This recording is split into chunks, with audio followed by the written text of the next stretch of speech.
ఒకటి మంచి ఏమంటారు గుడ్ గ్రాఫిక్స్ తోటి ఏఐ తోటి చేసినటువంటి ఒక ఈ ఆర్యులు ఎట్లా మన దేశంలోకి వచ్చిండ్రు, ఎట్లా అంటే ఏమంటారు మనని ఎట్లా బానిసలుగా చేసిండ్రు మన మైండ్ సెట్ని ఎట్లా అంటే దే ప్లేడ్ విత్ ఏమంటారు మన ఆలోచన విధానాన్నే పూర్తిగా మన యొక్క సాంప్రదాయాలు యొక్క ఇది మన ఈ దేవుడు అంటే రూట్ కాజ్ నుంచి అంటే రూట్స్ నుంచి మూలాల నుంచి అంటే మనం చేసే ప్రతి పనిలో కల్చర్లో ప్రతి దాంట్లో ఎట్లా ఒక సిస్టమేటిక్ గా మన యొక్క అస్తిత్వాన్ని లేకుండా చేశారు. ఇక్కడ మూలవాసులు ఎవరైతే ఎలా బతికినరో దానికి కంప్లీట్ గా ఏమంటారు ఎట్లా ఒక సిస్టమేటిక్ గా వాళ్ళు వచ్చింది. ఇప్పుడు బ్రిటిష్ వాళ్ళు వచ్చింది 3000 మందే వాళ్ళ సైనికులు, కానీ 200 ఏండ్లు మనని లక్షల ఏమంటారు ఏనుగులు, ఓకే, గుర్రాలు, లేకపోతే యుద్ధ ట్యాంకర్లు, తోపులు ఇన్ని ఉన్నా కానీ 200 ఏండ్లు 3000 మంది ఆ పడవలలో వచ్చి 200 సంవత్సరాలు పరిపాలించి మొత్తం దోసుకొని పోగలిగారు. అర్థమైందా? ఎందుకని? సో మన బలహీనతల్ని వాళ్ళు కరెక్ట్ గా వాళ్ళు తమ అడ్వాంటేజ్కి వాడుకున్నారు. ఓకే, అట్లనే ఈ ఆర్యులు అనే వాళ్ళు పర్షియా దేశం నుంచి, తెల్లతోలు ఉన్న ఆర్యులు పర్షియా దేశం నుంచి వచ్చి వాని దగ్గర మనకంటే మంచిగుంటే వాడు మన దేశంకి రాడు. Let's make it simple. ఇవాళ మనము మనకంటే మంచిగా ఉన్న దుబాయ్ పోయి బతుకుతున్నాం, మనకంటే మంచిగా ఉన్న అమెరికా పోయి బతకాలని ప్రయత్నం చేస్తున్నాం, ఇంకొక దేశం పోతున్నాం. కానీ అడుక్కదినే దేశాలు బంగ్లాదేశ్ పోయి బతకాలనో పాకిస్తాన్ పోయి బతకాలనో ట్రై చేస్తలేము. అంటే వాళ్ళు మన దేశానికి వచ్చిర్రంటే వాళ్ళ దగ్గర లేనిది ఏదో మన దగ్గర ఉంది అని అర్థం, వాళ్ళకంటే మనం మంచిగున్నామని అర్థం. ఈ మంచిగున్న దాన్ని ఇవాళ వాళ్ళు మంచిగున్నారు, మనని మొత్తం నాశనం చేశారు. ఓకే, సేమ్ థింగ్ విత్ ఈ ఆర్యుడు వాని దేశంలో అన్నీ ఉంటే మన దేశంకి వచ్చేవాడు కాదు. అంటే వాడికంటే మనం చాలా ఉన్నతంగా ఉన్నాం. ఉన్న వాళ్ళని ఒక సిస్టమేటిక్ గా వచ్చి ఇవాళ ఏ స్థాయికి తీసుకొని బానిసలు చేసిండు ఈ దేశంలో ఉన్న అందరినీ. ఎందుకంటే వీళ్ళు పొద్దుగా లేస్తే శ్రమణ పరంపరలో భాగంగా శ్రమను నమ్ముకొని బతుకుతారు, బుద్ధిజీవులు కాబట్టి వీళ్ళు పొద్దుగా లేస్తే ఏది ప్రశాంతంగా ఈ యొక్క ఎవరిని ఎవరిని యొక్క ఏమన్నా ఇబ్బంది పెట్టకుండా, ఎవరిని దోచుకోకుండా ఏది ఒక వ్యవసాయం చేసుకోనో లేకపోతే ఏదైనా చేతి వృత్తులు చేసుకోనో వాళ్ళకి తోచిన పని చేసుకొని సంతోషంగా ప్రశాంతంగా బతుకుతున్న ఈ మూలవాసులని ఈ దోపిడీదారుడు వచ్చేసి వాడు రాగానే వాడు తెల్లతోలు ఉన్నాడు, ఇక్కడ కష్టపడి పొందు పని చేస్తాడు కాబట్టి నల్లతోలు ఉన్నారు. ఈ నల్లతోలు అందరినీ వాడు ఏమన్నాడు? శూద్రులు అనేసాడు. శూద్రుడు అంటే తక్కువ వాడు అని అర్థం. ఇప్పుడు ఇవన్నీ మిగతా కేటగిరీ లేవు, ఓన్లీ శూద్ర కేటగిరీ. ఓకే, సో తర్వాత ఇక మళ్ళీ ఇందులోకి వెళ్ళి ఒకరిని వానికి ఫేవర్గా చేసుకోవడానికి మళ్ళీ సబ్ డివిజన్ చేసిండు. అందుకే స్త్రీలు కూడా భారతదేశంలో ఇక్కడ మూలవాసులైన వాడు వచ్చేటప్పుడు వాడు ఆర్యుడు మగోడే వచ్చిండు, వాళ్ళ స్త్రీలను తీసుకురాలే, తెల్లతోలు ఉన్న స్త్రీలను తీసుకురాలే. ఓకే, వాళ్ళ జాతి ఆర్య జాతిని. సో కాబట్టి ఇక్కడున్న నల్ల స్త్రీలని మూలవాసులని ఓకే వాళ్ళని కూడా శూద్రులు అనేసాడు. కాబట్టి శూద్రులు అనేవాళ్ళు ఆర్యుడు అంటే గొప్పవాడు, శూద్రులు అంటే ఈ ఆర్యునికి సేవ చేయడానికి బ్రహ్మ పుట్టించాడు. ఇందులోకి వెళ్ళి ఎవరినైనా తనకు ఫేవర్ చేసుకోవాలి, బ్రిటిష్ వాడు ఎట్లయితే కొంత ఫేవర్ చేసుకున్నాడో ఆ ఫేవర్ చేసుకోవాలని చెప్పి వాడిని మళ్ళీ సబ్ డివిజన్ చేసిండు. వీడు పద్మ బ్రాహ్మణుడు, వీడు విశ్వ బ్రాహ్మణుడు, వీడు నాయి బ్రాహ్మణుడు, వీడు యొక్క ఏది ఏమంటారు క్షత్రియుడు, వైశ్యుడు అని. లేకపోతే మిగతా బ్రాహ్మణుడు ఒక్కడే దేవుడు భగవంతుడు, మిగతా వాళ్ళంతా శూద్రులే.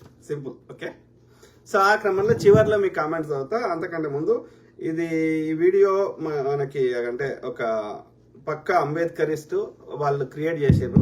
అలా ఎగ్జాక్ట్ 100% ప్రతి అంశము యాజ్ ఇట్ ఈజ్ నేను నమ్మకపోయినా 80 to 90% రియాలిటీ దగ్గరకు చెప్పిండ్రు. కాకపోతే ఆ గ్రాఫిక్స్ ఆ యొక్క చెప్పే విధానం బాగుంది. సో కాబట్టి అది చెప్తూ దానికి సంబంధించి నేను ఎక్స్ప్లెనేషన్ ఇచ్చే ప్రయత్నం చేస్తా. ఓకే, ఆ క్రమంలో చూద్దాం.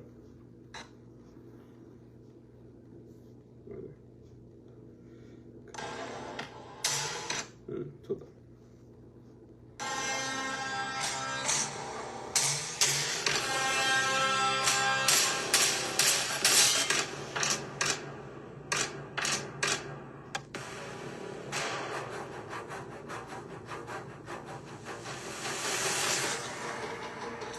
శ్యామ్ బ్రదర్ ఆయనది చల్లూరి మల్లేష్ అంటున్నావు కదా, ఆయనది పూర్తిగా తెలుసుకున్నాక అది కేవలం కులం పేరు మీద అయిందా లేకపోతే అక్కడ ఏమైంది అనేది అన్ని ఆ స్థానికులు ఏమంటుండ్రు, అక్కడ ఉండే గ్రామ ప్రాంతాల్లో ఉన్నోళ్ళు, లేకపోతే అక్కడ అన్ని sides of the story plus పోలీసులు ఏమంటుండ్రు అన్ని తెలుసుకున్నాక దాన్ని ప్రాపర్గా అది ఎక్కడ లోపం ఉంటే ఎవరైనా ఏ కులం వాడైనా తప్పు చేస్తే కఠినంగా చర్యలు తీసుకోవాలి. తెలంగాణలో ఆంధ్రప్రదేశ్ ఏపీ లాగా లేకపోతే యూపీ లాగా ఏది బీజేపీ పాలిత రాష్ట్రాల్లాగా లేకపోతే బీజేపీ పాట పాడుతున్నటువంటి మద్దతు ఇస్తున్న దోపిడీదారి పెట్టుబడిదారి మనువాద పార్టీలు ఎక్కడున్నా సో అట్లా అక్కడ ఏది ఏమంటారు అరాచకము ఒక లా అండ్ ఆర్డర్ లేనటువంటి రాజ్యంగా తెలంగాణని చేసుకోవడం జరగదు. ఓకే, అది ఏ ఇన్సిడెంట్ అయినా ఏ కులం వాడి చేసినా కఠినమైన శిక్షలు వేయమని కొట్లాడదాం. ఓకే, కాకపోతే దాని గురించి పూర్తిగా సమాచారం అన్ని సైడ్స్ నుంచి తెలుసుకున్నాక పోలీసుల వర్షన్ కూడా విన్నాక ఓకే ఆ క్రమంలో ఇది మనం ఇది చూద్దాం. లాస్ట్ మీ కామెంట్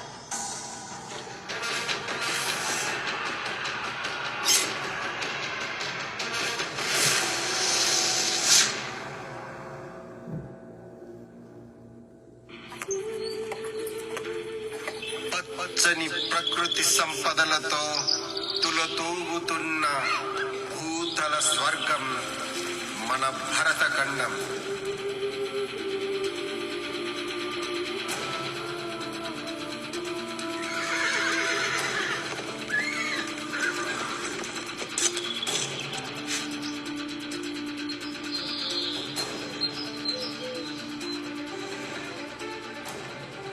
మానవీయ విలువలు గల మాతృస్వామ్య వ్యవస్థను చూసి ఆశ్చర్యపోయాడు ఆర్యుడు.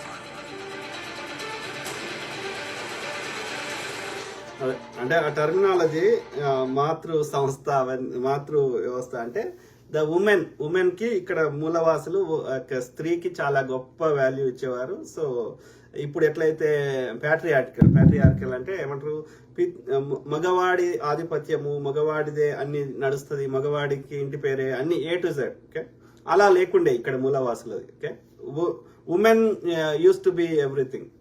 ఇప్పుడు ఆయన వాళ్ళ తల్లి పేరు పెట్టుకుంటాడు కదా, ఆయన పేరు ఏంది, ఆయన అది సినిమా వచ్చింది చూడు శాతవాహన్లది, సో శాతకర్ణి. సో వాళ్ళ తల్లి పేరు రాసుకునేవాడు. ఓకే, సో ఇప్పటికీ కొన్ని మూలవాస ఆదివాసీ తెగలలో ఇప్పటికీ ఉమెన్కే ఆస్తి హక్కులు ఉమెన్ పేరు మీదనే అట్లా ఉండేది. ఓకే, సో ఈ ఆర్యుడు పూర్తిగా complete opposite, male dominated society. అన్ని మగవాడికి అనుకూలంగా చట్టాలు ఉంటాయి. సో వాడి చెత్తని ఇక్కడ మూలవాసన, ఇక్కడ తల్లి దేవత. ఇది మూలవాసుల కల్చర్ లో స్త్రీ అంటే ఒక నదితో పోల్చడము, ఒక ఏమంటారు ఒక సెన్స్, ఒక మృదుత్వము. She is the provider. She అంటే ఒక కొత్త జీవికి జన్మనిస్తుంది, నర్చరింగ్, ఇట్లా అంటే ఒక తల్లికి రూపంగా చూసేవారు. ఒక అంటే అన్ని ప్రొవైడ్ చేసే ఒక ఏమంటారు షీ ఈజ్ ద ప్రొవైడర్ అంటే అన్నిటినీ సృష్టిస్తుంది, లేకపోతే కేర్ చేస్తుంది, ఇస్తుంది, అన్నిటినీ ఏమంటారు సృష్టి నడిపించడంలో ఆమె పాత్ర కీలకము, జగన్మాత. ఈ టైపు ఇక్కడ మూలవాసన. అందుకే మూలవాసన ఎక్కువ దేవతలు ఎల్లమ్మ, పోషమ్మ, మైసమ్మ, మహిళలే ఎక్కువ ఉంటారు. మీరు చూడండి, సమ్మక్క, సరళమ్మ. అంటే ఇక్కడ మూలవాసులు మహిళకి చాలా ప్రాధాన్యం ఇచ్చే సొసైటీ. కానీ ఈ ఆర్యుడి కల్చర్లో అది లేదు. స్త్రీ అంటే బొమ్మ, రంభ, ఊర్వశి, మేనక, బట్టలు లేకుండా నాట్యం చేయాలి. ఎవడి కోరిక వస్తే వానికి తీర్చాలి. వాడేం చేస్తాడు, తాగుతాడు, మాంసం తింటాడు, సోమరసం తాగుతాడు, తందాన. వాళ్ళు అందుకే సురులు అంటారు వాళ్ళని. సురులు అంటే సురాపానం తాగిర్రు. ఆ సురులు అంటే నో, సురాపానం తాగలేదు ఈ మూలవాసులు. ఓకే, అందుకే దేవుళ్ళు ఆర్యులు అంటే దేవుళ్ళన్నా ఆర్యులన్నా. ఓకే, సో వాళ్ళ కన్నులు అరమోడుపుగా ఉంటాయి. ఎందుకుంటాయి, half closing, half open, because they are always drunk. తినరు, సాలిడ్ ఫుడ్ తినరు, ఆల్వేస్ తాగుడు. ఇది దేవుళ్ళు చేసే పని. కైలాసం భూమి మీద ఉన్నప్పుడు స్వర్గము ఆకాశంలో ఎట్లుంటది, నరకం ఆకాశంలో ఎట్లుంటది, వైకుంఠం ఆకాశంలో ఎట్లుంటది మీరు చెప్పండి. దేవభూమి అని పిలుస్తారు. ఇప్పటికీ మీరు ఉత్తరాఖండ్ కానీ ఉత్తరాఖండ్ పైన ఉన్న ఆ హిమాలయ ప్రాంతాలకు వండి వాటిని దేవభూములు అని పిలుస్తారు ఈ రోజు కూడా. ఓకే, ఉత్తరాఖండ్ కింద అంటే యూపీ నుంచి కిందికి వస్తే, ఉత్తరప్రదేశ్ ఇంకా కింది ప్రాంతాలకు వస్తే అది భూమి వాళ్ళ భాషలో. ఓకే, ఇక అంతకంటే కిందికి వస్తే పాతాళం, కేరళ ఇవన్నీ. ఓకే, ఎందుకంటే ఆ కింద పోతే దండకారణ్యం ఉంది, అంటే అడవులు ఉన్నాయి, దట్టమైన అడవులు ఉన్నాయి, అంతకంటే కిందికి వస్తే సముద్రం ఉంది. అర్థమైందా? సో అది పాతాళం అన్నట్టు. ఇందుకెళ్ళి కిందికి పోతే ఇక పాతాళం అంటే సముద్రంలోకి పోతాం, అది పాతాళం వాళ్ళ భాషలో. వాళ్ళు ఉన్నది ఏది అంటే ఉత్తరప్రదేశ్, ఆ పరిసర మధ్యప్రదేశ్ ఈ ప్రాంతాలు మాత్రమే భూలోకం. ఓకే, ఆ ఉత్తరప్రదేశ్ పైన ఉన్నాయని దేవలోకం. అంటే ఈ ఆర్యులు ఉండేవారు, దేవుళ్ళు అంటే ఆర్యులే. ఓకే, సో అది అట్లా డివిజన్ చేసుకున్నాడు. స్వర్గము అక్కడే ఉన్నది, కైలాసం ఒక దగ్గర ఉంటే, కైలాసం ఇంకా హిమాలయ పర్వతాలు ఉంటే, ఈ ఉత్తరాఖండ్ ఈ ప్రాంతాల్లో ఈ దేవభూమిలో ఒక దగ్గర స్వర్గం ఉండే, ఒక దగ్గర నరకం ఉండే, ఒక దగ్గర ఏమంటారు ఈ వైకుంఠం ఉండే. ఓకే, అంటే ఒక్కొక్కరు ఒక్కొక్క ఇల్లు కట్టుకున్నారు. సింపుల్ గా చెప్పాలంటే ఒక్కొక్కరు ఒక ఇల్లు కట్టుకున్నారు. విష్ణుమూర్తి అనే ఆయన ఒక దగ్గర ఇల్లు కట్టుకున్నాడు, దాని పేరు వైకుంఠం అని పేరు పెట్టి. ఇవాళ మనం పెట్టుకుంటాం కదా, రాజన్నలేమో ఇంకొనిలేమని పెట్టుకుంటాం కదా. ఇంకో ఆయన కైలాసం అని పెట్టుకున్నాడు, ఇంకో ఆయన బ్రహ్మలోకం అని. అందరు ఒక్కొక్క ఇల్లు కట్టుకున్నారు, పెద్ద పెద్ద ఇది విలాసంగా. ఓకే, ఇక ఈ దేవుళ్ళు అనేటోళ్ళు ఈ ఆర్యులు అందరు కలిసి స్వర్గలోకము దేవలోకం అని కట్టుకున్నారు ఉత్తరాఖండ్ ఆ పరిసర ప్రాంతాల్లో. సింపుల్. ఓకే, సో అంటే ఈ నరకం కాన్సెప్ట్ ఏంది మళ్ళా అంటే, ఎవడన్నా ఈ భూమి మీద అంటే ఉత్తరప్రదేశ్లో మధ్యప్రదేశ్లో ఈ భూమి మీద ఎవడన్నా తప్పు చేస్తే వాళ్ళందరినీ తీసుకుపోయి బతికుండగానే తీసుకుపోయి వాళ్ళని కాల్చుడు, సంపుడు, రకరకాలు చేసుడు. అలా మంచిగా చేసిన వాళ్ళనేమో ఆ స్వర్గంలో పోయి సుఖపెట్టుడు. ఇదన్నీ భూమి మీదనే, ఆకాశంలో కాదు, ఎక్కడో లేవు, ఇక్కడే.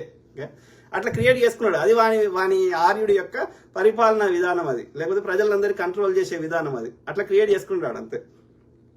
సింపుల్. భారతీయ మహిళల సౌందర్య రూపానికి ముగ్ధుడయ్యాడు.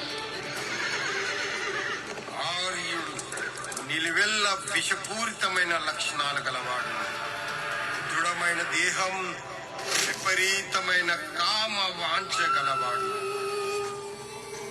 వాడు ఎందుకు మనని కంట్రోల్ చేయగలిగిందంటే ఎవడైనా. ఓకే, ఎందుకంటే వానికి ఈ యొక్క అత్యాధునికమైన ఆయుధాలతో కూడిన విలువిద్య, కండబలం కానీ, ఆయుధ సంపత్తి కానీ, యుద్ధ నైపుణ్యాలు కానీ ఉండడం వల్ల అలెగ్జాండర్ అన్ని దేశాలను జయించగలిగాడు. సేమ్ థింగ్ విత్ ఆర్యుడు. మూలవాసుల కంటే మన దగ్గర శ్రమను నమ్ముకుంటే వాడు ఈ ఏమంటారు యుద్ధ నైపుణ్యాలు మనకంటే అడ్వాన్స్ ఉన్నాయని అర్థం అంతే.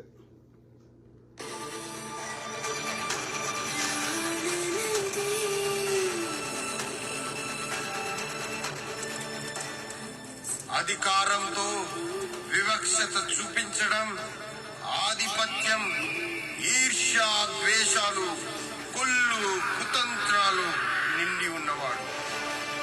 అతడి సుఖాలకు ఇదే సరైన ప్రదేశమని ముందుకు సాగాడు. మాతృస్వామ్య వ్యవస్థను ఏలుతున్న మహిళలను చూసి భరించలేని ఆర్యుడు స్త్రీల శారీరక బలహీనతలను అడ్డం పెట్టుకొని వారికి మగాడి రక్షణ ఇవ్వాలనే ఆచార సాంప్రదాయాలను సృష్టించి మాతృస్వామ్య వ్యవస్థను కాలరాశాడు. పితృస్వామ్య వ్యవస్థను ప్రవేశపెట్టాడు. పితృస్వామ్య వ్యవస్థలో వైభోగాలు అనుభవిస్తున్న ఆర్యుడు సమాజాన్ని విభజించి ఆచార సాంప్రదాయాలతో. సో ఆర్యుడు ఈ దేశానికి వచ్చాడు అని చెప్పడానికి ఇదొక ఉదాహరణ. ఏమంటారు మాతృస్వామ్య వ్యవస్థ అంటే స్త్రీ సెంటర్డ్ గా ఉన్న వ్యవస్థ నుంచి ఈ యొక్క పితృస్వామ్య వ్యవస్థ, ప్యాట్రియార్కల్, పురుషాధిక్యం.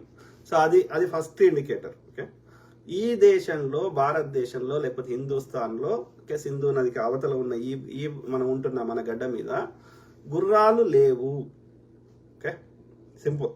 ఆ గుర్రాలు ఎక్కడి నుంచి వచ్చినాయి అంటే ఆ మధ్య ఆసియా, రష్యా, సైబీరియా, దాని కింది ప్రాంతాలు, ఓకే, పర్షియా, లేకపోతే ఇప్పుడున్న ఇరాను, తజికిస్తాను, ఇట్లాంటి ప్రాంతాలు, ఓకే, మంగోలియా.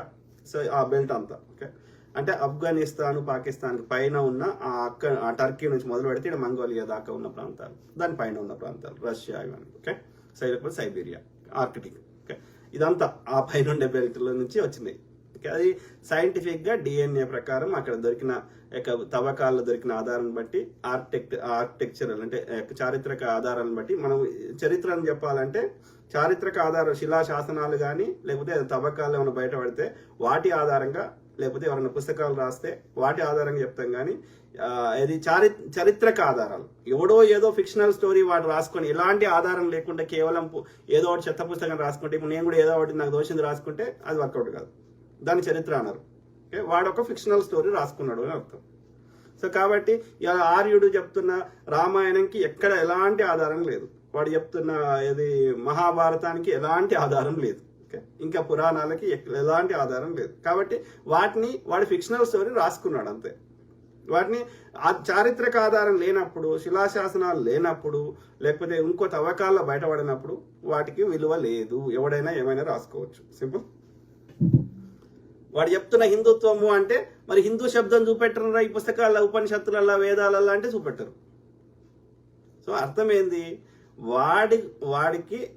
వాడికి అనిపించింది అక్కడ ఏదైతే ఎంతో కొంత ఉన్నది లేకపోతే ఊహించింది అన్ని మిక్స్ చేసి వాడికి దోషింది రాసేసిండి అని అర్థం. Okay, simple. అంతకుముందు నోట్ తోటి చెప్పుకునేది తర్వాత పుస్తక రూపంలో రాసేది అంటే దానికి శాంక్టిటీ వాల్యూ లేదు అని అర్థం. ఓకే, తర్వాత ఇంకోటి ఏంటంటే ఈ దేశంలో మనము ఇండియన్ ఏమంటారు ఇండస్ సివిలైజేషన్ కానీ సింధు నాగరికత కానీ ఇంకొక దగ్గర కానీ ఈ దేశ తవ్వకాలలో ఎక్కడ ఇనుము పనిముట్టు దొరకలేదు. ఓకే, మిగతా దొరికినాయి, బంగారం కానీ రాగి కానీ బ్రాంజ్ కానీ మిగతా దొరికినాయి కానీ ఐరన్ దొరకలే అప్పుడు. ఓకే, సో దాన్ని బట్టి ఐరన్ కూడా వీళ్ళే తీసుకొచ్చారు. ఈ చక్రం ఉన్నది బుద్ధుడి కాలంలో ఉంది కానీ ఐరన్ లేదు. ఓకే, నిర్మించుకుంటూ వచ్చాడు.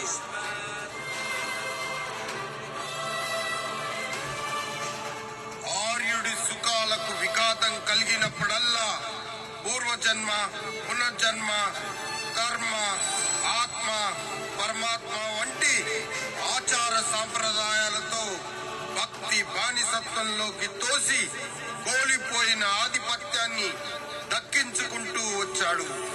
మనిషిని అభద్రతకు గురి చేసి గుళ్ళు, దేవుళ్ళు, హోమాలు, యజ్ఞాలు, యాగాలు, పూజలు, పురస్కారాలు చేస్తూ మతాలకు ఆర్యుడు అధిపతిగా మారి ఇదొకటి. ఇంకోటి, యజ్ఞాలు యాగాలు ఇక్కడ లేవు, అగ్నిని మొక్కే కల్చర్ ఇక్కడ లేనే లేదు. ఓకే, మన దేశంలో ఈ గ్రామ దేవతలు ఇట్లాంటివి ఉండే, కొన్ని బలులు ఉండే, లేకపోతే తెలివి కళ్ళలో ఇంతో అంతో కొంచెం తెలివి అంటే మాస్ పీపుల్ ఏమో ఇది ఈ శూద్ర దేవతలు, గ్రామ దేవతలు ఈ టైప్. ఈ మాస్ పీపుల్ కాకుండా కొంచెం క్లాస్ పీపుల్ ఏమో ధ్యానము, తన ఈ సృష్టి గురించి అర్థం చేసుకునే ప్రయత్నం చేయడం అంటే బుద్ధిస్టులు. ఈ బుద్ధిస్టు అనేది అది సపరేట్ మతం కాదు. ఓకే, ఎన్లైటెండ్ అయిన అన్ని ఏమైతుంది ఈ సృష్టిలో అని తెలుసుకునే ప్రయత్నం చేసిన వాళ్ళందరూ బుద్ధిస్టులే. ఓకే, అంతే, అంతకుమించి ఏం లేదు అక్కడ.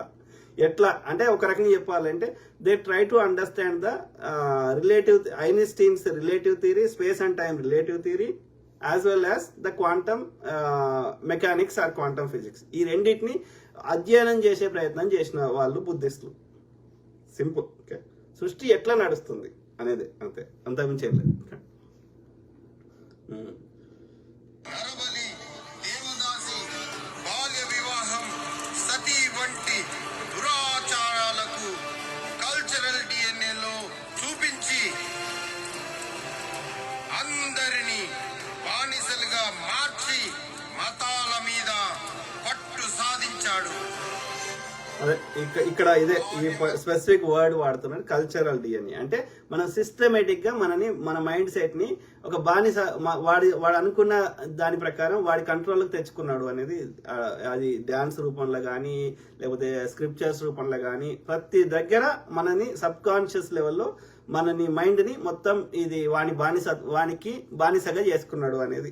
ఈ అంటే సాఫ్ట్ గా యుద్ధం చేయకుండా మనకి ఈ డాన్సులని ఇట్లా సిస్టమేటిక్ గా పండగలని పబ్బాలని ఒక సిస్టమేటిక్ గా మన మైండ్ ని ఏమంటారు నాశనం తనకు వశపరుచుకున్నాడు. Let's make it simple. Okay, దాన్ని అరికట్టడానికి అనేక మతాలు పుట్టుకొచ్చాయి.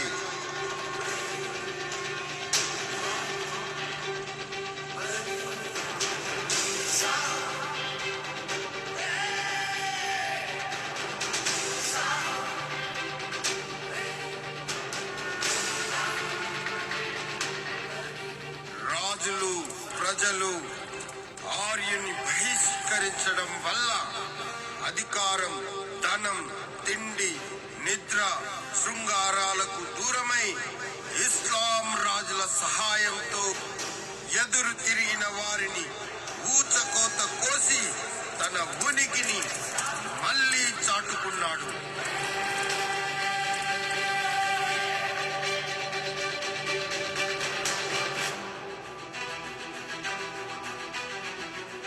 ఇస్లాం రాజులు గుళ్లను ధ్వంసం చేసి ధనాగారాలను కొల్లగొట్టి బలవంతపు మత మార్పులు చేశారు. మహిళలను ఒకటి చెప్పాలనుకుంటున్నారు. ఇదొకటి చెప్పాలి. ఏ మతంలోకి అయినా ఫస్ట్ భారతదేశంలో కన్వర్ట్ అయిన వాళ్ళు వీళ్ళే, ఆర్యులే. అంటే ఎక్కడికి పోయినా మొత్తం మీద అది ఇది ఏమంటారు కంట్రోల్ ఇలా చేయలో పెట్టుకోవాలనేది. ప్లస్ ఎవరి ఆయాంలో అయినా, ముస్లిం రాజు అయినా, బ్రిటిష్ వాడైనా, మొత్తం అడ్మినిస్ట్రేటివ్ లో, రాతపోత పని, డెసిషన్ మేకింగ్ లో ఈ బ్రాహ్మణుడు కంపల్సరీ ఉండేవాడు. అంటే మొత్తం కంట్రోల్ ఎవడు పరిపాలించినా, ఏ మతమైనా, ఏ ఆర్గనైజేషన్ అయినా, the control has to be in this Arya. అంటే ఈ మొత్తం మూలవాసులని 99% మంది ఇవాళ బీసీ, ఎస్సీ, ఎస్టీలు అంటున్నాము. ఇవాళ కొంతమంది అగ్రకులాలు, ఓసీ అంటున్నారు. వాళ్ళు కూడా వాడి పెట్టిన వర్ణ వ్యవస్థ ప్రకారం శూద్రులు. ఈ మూలవాసులు అందరు శూద్రులే. ఆ పర్షియా నుంచి వలస వచ్చిన ఆర్యుడు తప్ప. ఓకే, ఆర్య బ్రాహ్మణుడు లేదా ఆర్యుడు తప్ప. ఓకే, సో కాబట్టి ఇవాళ ఎవడు ఏ పేరు పెట్టుకున్నా, రాజ్యాంగంలో ఓసీ, గీసీ అని పెట్టుకున్నా, వీళ్ళందరూ శూద్రులే, ఇంక్లూడింగ్ మహిళలతో సహా. ఓకే, వీళ్ళందరినీ తన గుప్పిట్లో పెట్టుకోవాలని రకరకాలుగా వాడు అనాది నుంచి నేటి వరకు ట్రై చేస్తూనే ఉన్నాడు ఈ యొక్క ఆర్యుడు. ఓకే, వీడిని పర్షియాకి తరిమేస్తేనే మనకు ఊపిరి పీల్చుకోగలుగుతాం. ఎందుకంటే వాడి డిఎన్ఏలనే అట్లా ఉన్నది. వాడి డిఎన్ఏలనే దోపిడీ చేయాలి, రాజ్యం ఏలాలి, దోసుకోవాలి. ఇవాళ ఇంతమందిని చంపుతున్నారు. ఆపరేషన్ కగార్ అని ఎన్ని పేర్లు పెట్టినా ఎందుకు ఆర్యునికి బాధ అవుతలేదు? ఇంకో ఆర్యుని చంపండి చూద్దాం. ఎంతమంది ఆర్యులను చంపినారు ఇక్కడ చూపెట్టండి. చంపాడు వాడు. ఈ శూద్రులను చంపుతా. అది ముస్లిం అయినా శూద్రుడే, ఆ క్రిస్టియన్ అయినా శూద్రుడే, బీసీ, ఎస్సీ, ఎస్టీ అయినా, రెడ్డి అయినా, వెల్లమైనా శూద్రుడే. కాబట్టి శూద్రుని చంపితే వైశ్యుడైనా శూద్రుడే. కాబట్టి వీళ్ళని చంపడానికి మనకి ఏం బాధ అవుతలేదు. అర్థమైందా? ఒకటే గుర్తుపెట్టుకోండి, ఆర్యునికి మనకి తేడా ఏది ఎట్లా గుర్తుపడతామంటే వాని రంగు, వాని బాడీ యొక్క ఫేషియల్ ఫీచర్స్, వాటిని బట్టి ఈజీగా చెప్పొచ్చు, కళ్ళు మూసుకొని చెప్పొచ్చు. ఓకే, అర్థమైందా?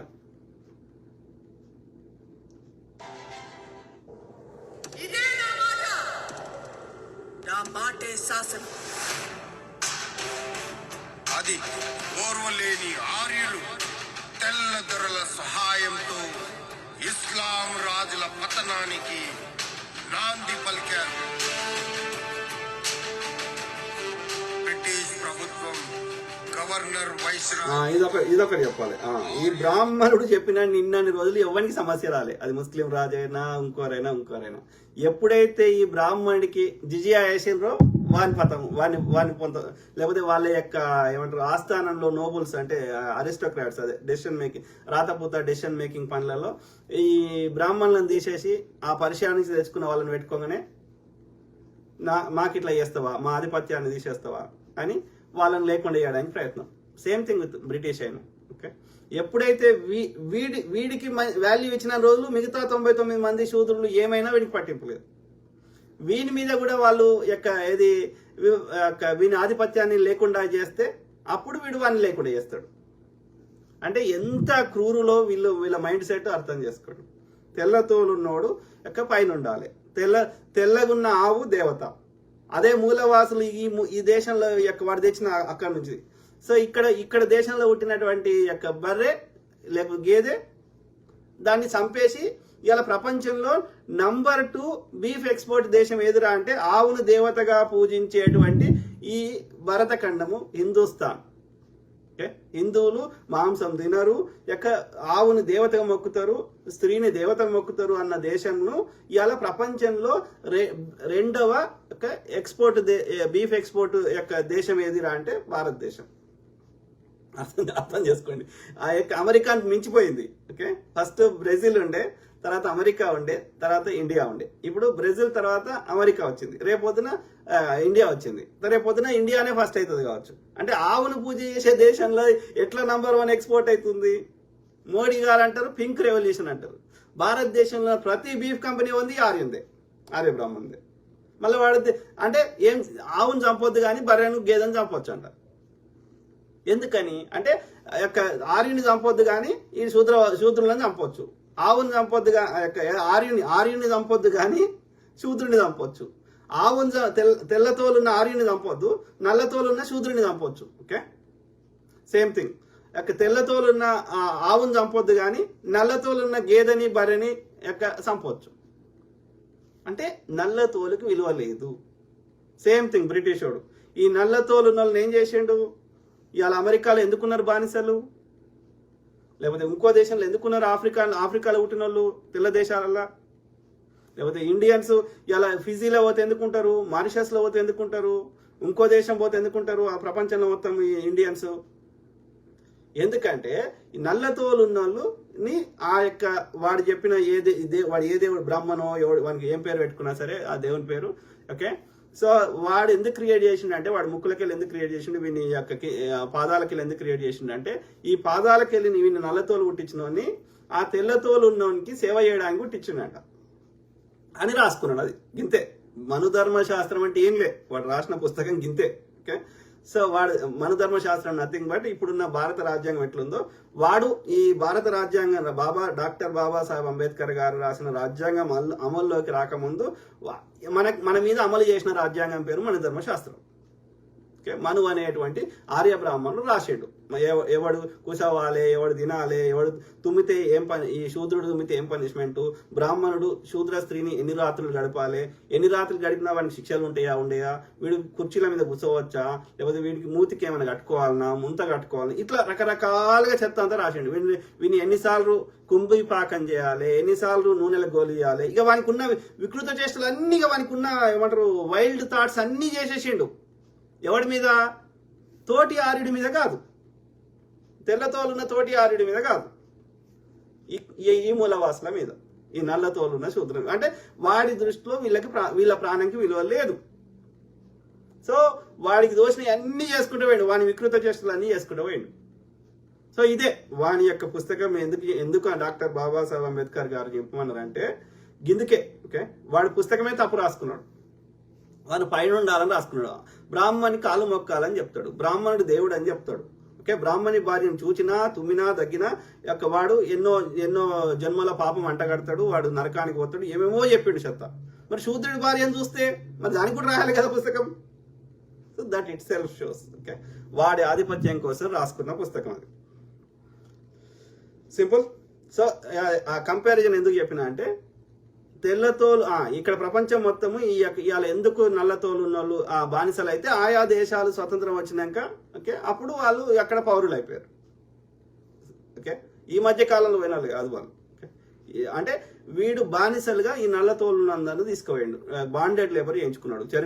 చెరుకు తోటలు కట్ చేయడము, కూరగాయలు తెంపడము, లేకపోతే పొలం పని చేయడము, మళ్ళీ ఏమి డబ్బులు ఇయ్యాడు, ఏమి ఇయ్యాడు, ఓన్లీ రోజుకి 1 సార్లు 2 సార్లు అదేదో పాసిపోయింది ఏదో పనికిరానిది తిండి పెట్టేటోడు, బతకాలి కాబట్టి. ఆ బతికితే వానికి సేవ చేస్తాడు కాబట్టి, బతకడానికి ఏదో పడేస్తాడు ఇంత ముద్ద తప్ప నీకేమి ఈ ఏమంటారు ఇండెంచర్ లేబర్ అంటారు. ఓకే, వాడవాడు వీడోడే, వాడు వేరే వాడు కాదు, వాడు వీడు ఒకటే. ఓకే, వాడు హిట్లర్ కూడా వాడు కూడా చెప్పుకున్నాడు నేను ఆర్యుని అని చెప్పి. ఓకే, వాడు హిట్లర్ కానీ ఇప్పటికీ జర్మనీ వాళ్ళు కానీ ఇక్కడ ఏది మన ఆర్యన్ వ్యాలీ అని ఒకటి ఉంటుంది ఇక్కడ కాశ్మీర్ పాకిస్తాన్లో కానీ మోర్ టువర్డ్స్ ఇండియా సైడ్ ఒక ఆర్యన్ వ్యాలీ అని ఉంటుంది. ఇప్పటికీ జర్మనీకి సంబంధించిన వాళ్ళు వచ్చేసి అక్కడ ఆ స్త్రీలతోటి పిల్లలు కానీ పోతారు. వాడు చెప్పుకునేవాడు మాది స్పెషల్ ఏమంటారు మాది పవిత్రమైనటువంటి బ్రీడ్ అని. వాడు స్పెషల్గా వాళ్ళని కనడం కానీ వాళ్ళని డిఫరెంట్గా ట్రీట్ చేసేవాడు. వాడు హిట్లర్. ఈ ఆర్ఎస్ఎస్ ని యొక్క అధ్యక్షుడిగా పనిచేసినటువంటి MS Golwalkar bunch of thoughts అనే పుస్తకం రాసినవాడు. వాడు క్లియర్ గా రాసిండు వాడి పుస్తకంలో ఏది ఈ హిట్లర్ మాకు ఆదర్శం అని చెప్పి. వాడిని చూసే వీడు కూడా చెడ్డేసుకున్నాడు, వాడిని చూసే వాడికి ఇట్లా పెడితే వీడు కూడా అట్లా పెట్టాడు. మైన్ క్యాంప్ అని వాడు ఆటోబయోగ్రఫీ రాసుకున్నాడు హిట్లర్ అంటాడు. ఆ పుస్తకము మీకు వీలైతే అది తెలుగు వర్షన్ కూడా ఉంటుంది, అది కొనుక్కొని చదవండి. మొత్తం అట్లనే బంచ్ ఆఫ్ థాట్స్ చదవండి. వీళ్ళ బతుకు వాళ్ళ బతుకు మొత్తం బండారం పెరిచిపోతుంది. Okay, simple. దొంగల్ అడ్డుకట్ట వేసి 800 ఏండ్ల కల్చరల్ డిఎన్ఏలను నిర్వీర్యమవుతుంటే నిస్సాయుడుగా ఉండిపోయాడు.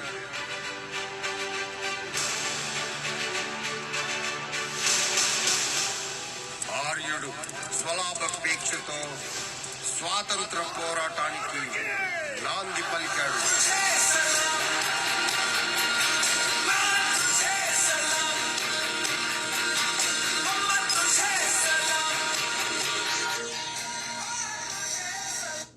ఈ పాయింట్లో నేను స్వతంత్ర పోరాటము అనేది ఆర్యుడికి సంబంధం లేని ముచ్చట. ఎవరైతే అంటే ఈ పాయింట్ నేను అంగీకరించాను, ఆయనకు స్క్రిప్ట్ ఎవరు రాసిచ్చారు అది కొంచెం తప్పు రాసినట్టున్నారు.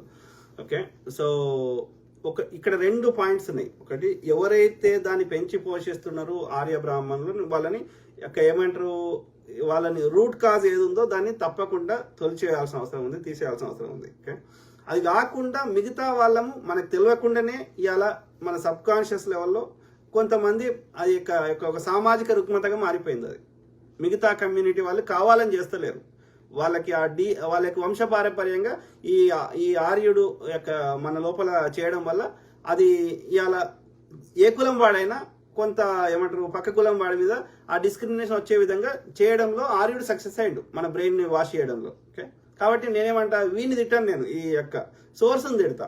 దాన్ని ఇప్పటికీ పెంచి పోషిస్తూ వీడు కావాలని చేస్తలేడు, ఇంటెన్షనల్గా చేస్తలేడు. ఓకే, అది వానికి తెలియకుండానే అట్లా ఇప్పుడు వానికి నరాలు ఎక్కిచ్చేసారు. కాబట్టి ఆ సోర్స్ని కొట్టాల్సిన అవసరం ఉంది, సోర్స్ని ఆపాల్సిన అవసరం ఉంది. అప్పుడు మిగతాది ఆటోమేటిక్గా సెటరేట్ అవుతుంది.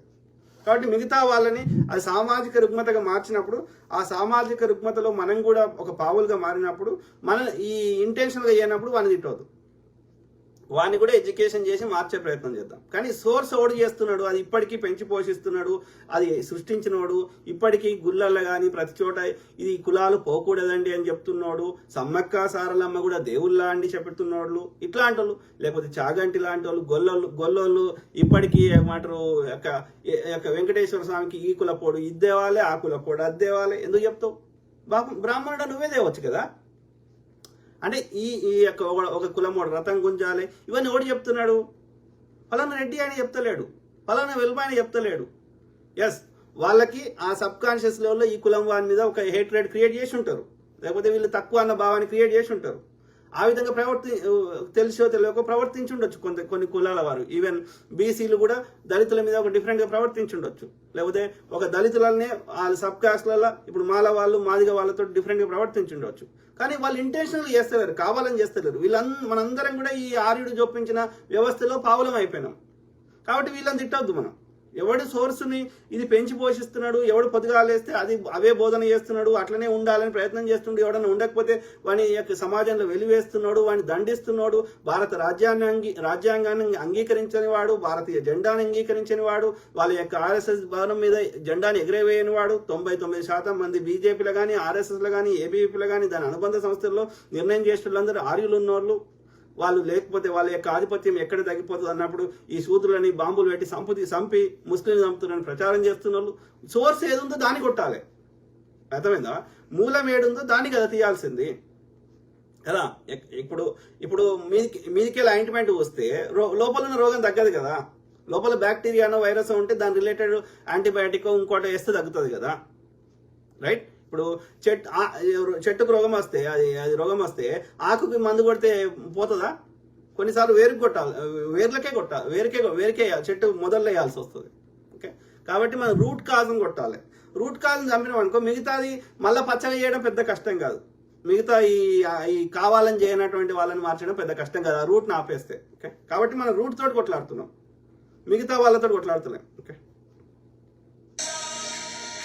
ఆ క్రమంలో ఇక్కడ ఇండిపెండెన్స్ అనేది కొట్లాడింది ఆర్యులు ఎవ్వడు కొట్లాడలే. మీరు చూడండి స్వతంత్ర భారతదేశ చరిత్రలో ఆర్యుడు కొట్లాడలేదు. ఆర్యుడు వాడి కింద టైపిస్ట్గా పనిచేసిండు, వాడి ఆర్మీలో జవాన్గా పనిచేసిండు, వాడితో దోస్తీ చేసుకున్నాడు. ఓకే, వాడు యొక్క బ్రిటిష్ కాలంలో కూడా ఆర్యుడు మంచిగానే బతికిండు. ఓకే, కొట్లాడిన వాళ్ళు అంటే జాతీయవాదులు, దేశం మీద ప్రేమ ఉన్న వాళ్ళు కొట్లాడారు. అది ఎవరైనా కావచ్చు. ఈ కులం ఆ కులం సంబంధం లేకుండా. ఓకే, ఆరు కొట్లాలే. బ్రిటిష్ ఈ యొక్క సావర్కరో గోల్వాల్కరో లేకపోతే ఇంకోడోడు వాడు గాడ్సేనో ఇంకోడోడు హెడ్గేవాకరో ఒక్క దగ్గర కొట్లాడినాడు చూపెట్టండి. అది కొట్లాడకుండా వీళ్ళు ఏది ఏమంటారు ఆరంగియా అగ్రజ్ అనే ఒక పత్రిక నడిపి ఈ గాడ్సే వీళ్ళు యొక్క ఏది గాంధీని అట్లనే సుభాష్ చంద్రబోస్ని పటేల్ని నెహ్రూని ఇంకా కొంత 10 మందిని ఓకే అందరినీ దేశద్రోహులుగా రావణాసుని లెక్క ముద్ర వేసి అలా పెట్టిరు. ఓకే, ఇంక్లూడింగ్ అంబేద్కర్ గారిని కూడా వీళ్ళు చాలా ద్వేషించారు. అంబేద్కర్ గారు ఎవరి మీద కొట్లాడండి మీరు చెప్పండి. ఓకే, స్వతంత్రం వచ్చే లాస్ట్లలో రాజ్యాంగం రాసిండ్రు, రాజ్యాంగ పరిషత్ పంపించారు, అది ఆయన last part of his life. Okay, that is not he was popular for. తర్వాత మనము ఆయన మీద గౌరవంతో విగ్రహాలు పెట్టుకొని ఆయన భారత రాజ్యాంగ నిర్మాత అని ఇవన్నీ, కానీ అది that is not his core life. అది కాదు. లాస్ట్ 3 to 5 years ఆయనది, అది లాస్ట్ది. ఓకే, అది కాదు ఆయనది. హీ బికేమ్ పాపులర్ అండ్ ఆయనను బ్రిటిష్ ప్రభుత్వం కానీ లేకపోతే మిగతా దేశంలో ఉన్న వాసులు కానీ ఆయన ఏమని గుర్తించారు? ఆయన రెండో మూడో రౌండ్ టేబుల్ సమావేశాలకు పోయాడు. ఎందుకు పోయాడు? పూనా ఒడంబడికి ఎందుకు చేసుకున్నాడు? వాళ్ళు ఎందుకు పిలిచారు అంబేద్కర్ గారిని? Because he was representing, he became voice for suppressed classes, especially Dalits. Okay, దళితులకి నాయకుడిగా లేకపోతే అణచివేయబడ్డ వర్గాల వారికి ఒక గొంతుకగా నిలబడి వీళ్ళకి కూడా న్యాయం కావాలని కన్సిస్టెంట్ గా పోరాటం చేసిండు. ఆయన ముఖ్యంగా మహారాష్ట్రలో అక్కడ అందరు తాగే నీళ్ళల్లో దళితులు కూడా తాగాలని బాగా పోరాటం చేసిండు. ఓకే, అట్లనే దళితులను కూడా గుళ్ళలకు రావాలని పోరాటం చేసిండు. దాన్ని వ్యతిరేకించింది ఆయన హిందూ కోడ్ బిల్లు పెడితే వ్యతిరేకించింది ఒక పర్టికులర్ పార్టీ వాడు కాదు, ఈ కాంగ్రెస్ వాడో ఇంకో బీజేపీ వాడో, ఇది కాదు. సమాజంలో ఈ బ్రాహ్మణుడు పెంచి పోషించిన మనువాద వ్యవస్థలో ఉన్నటువంటి అందరూ, దేశంలో ఉన్న అందరూ. ఓకే, అర్థమైందా?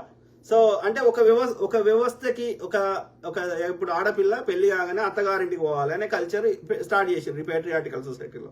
అట్లా కాకుండా ఏది అబ్బాయే వీళ్ళ ఇంటికి రావాలంటే ఆ సమాజం యాక్సెప్ట్ చేయడానికి సిద్ధంగా లేదు. అది బీసీ అయినా ఇంకో అయినా. ఎందుకని? ఈ బ్రాహ్మణుడు ఆ వ్యవస్థని ఒక 1000 సంవత్సరాల నుంచి పెంచి పోషించింది. ఇది ఇట్లా మైండ్ ఇట్లా ఉన్నాక ఇంకో మార్పుని అంగీకరించడానికి నా మైండ్ సిద్ధంగా లేదు. కాబట్టి వీళ్ళని తిట్టద్దు. ఇది పెట్టినోడోడు, ఈ వ్యవస్థ ఇట్లనే ఉండాలని రుద్దుతున్నోడోడు, అది ఎవడన్నా పాటించకపోతే వాడిని శిక్షిస్తున్నోడోడు, ఇవాళ దళితులు అని చెప్తున్న వాళ్ళు ఎవరు? మనకున్న సమాచారం మేరకి దళితులు అంటే వాళ్ళు ఏమి ఒక పర్టికులర్ కాళ్ళకి వెళ్ళి ఎల్లకి పుట్టిన వాళ్ళు కాదు, అందరూ అమ్మ కడుపులకి వెళ్ళి పుడతారు. నాకు అర్థమైన కాడికి వాళ్ళు చెప్పిన దాన్ని బట్టి ఎవడైతే ఈ బ్రాహ్మణుడు చెప్పినటువంటి ఈ మనుధర్మ శాస్త్రాన్ని పాటించని వాళ్ళని వెలివేసిండు వాడు. అదొక శిక్ష. ఇట్స్ ఏ అవుట్ కాస్ట్ అంటే ఈ కాస్ట్ సిస్టంలో నువ్వు లేవు, ఈ వ్యవస్థలో నువ్వు లేవు, ఈ వాడు పెట్టిన కుల వ్యవస్థ వర్ణ వ్యవస్థలో నువ్వు లేవు. ఓకే, అంటే అర్థం ఏంది? It's a kind of punishment. ఒకరిని తీసుకొని జైల్లో పెట్టినట్టుగా అందరిని జైల్లో పెట్టలేడు కాబట్టి ఎక్కువ మంది అయినప్పుడు ఆడేం చేసిండు? అన్ని నీచమైన పనులు చేయించి వెలివేసిండు. That is a punishment. అదొక రకమైన పనిష్మెంట్, అది కఠినమైన పనిష్మెంట్.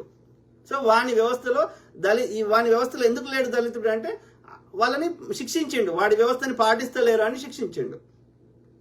అంటే దళితులు అనేవారు వీడి యొక్క ఆధిపత్యాన్ని, వీడి యొక్క ఏమంటారు ఇంజస్టిస్ ని, వీడి యొక్క ఈ పిచ్చి గోడలు ఈ వ్యవస్థల్ని పూర్తిగా వ్యతిరేకించి ఘోరంగా కొట్లాడిరు అనాది నుంచి అని అర్థం.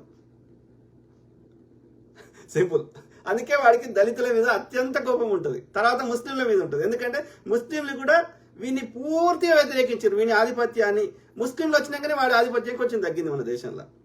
కాబట్టి వాని ఆధిపత్యాన్ని ఎవడు ప్రశ్నిస్తే వాడిని అనాది నుంచి ఇప్పటికీ బంద్ పెడుతున్నారు. అందులో ఎక్కువ బలైంది చరిత్రలో దళితులు మరియు ఈ యొక్క ముస్లిమ్స్ అంటే రీసెంట్ చరిత్ర, ఒక 1200వ శతాబ్దం నుంచి. కానీ ఈ దళితులదైతే 1000 సంవత్సరం మూలవాసులే కదా వాళ్ళు కూడా. సో శూద్రులలో ఒక కులం, ఒక వర్గం ఉండే. అయితే వీడు చెప్పినట్టు ఇంటలేరని వాళ్ళని శిక్షించి వెలివేయడం వల్ల దళితులయ్యారు. ఓకే, ఈ తర్వాత వచ్చినాయి వాని భాషలో ఆర్యుడు శూద్రుడే. ఇక తర్వాత మిగతా అన్నీ వచ్చినాయి, క్షత్రియుడు, వైశ్యుడు, దళితుడు, ఇవన్నీ. ఓకే.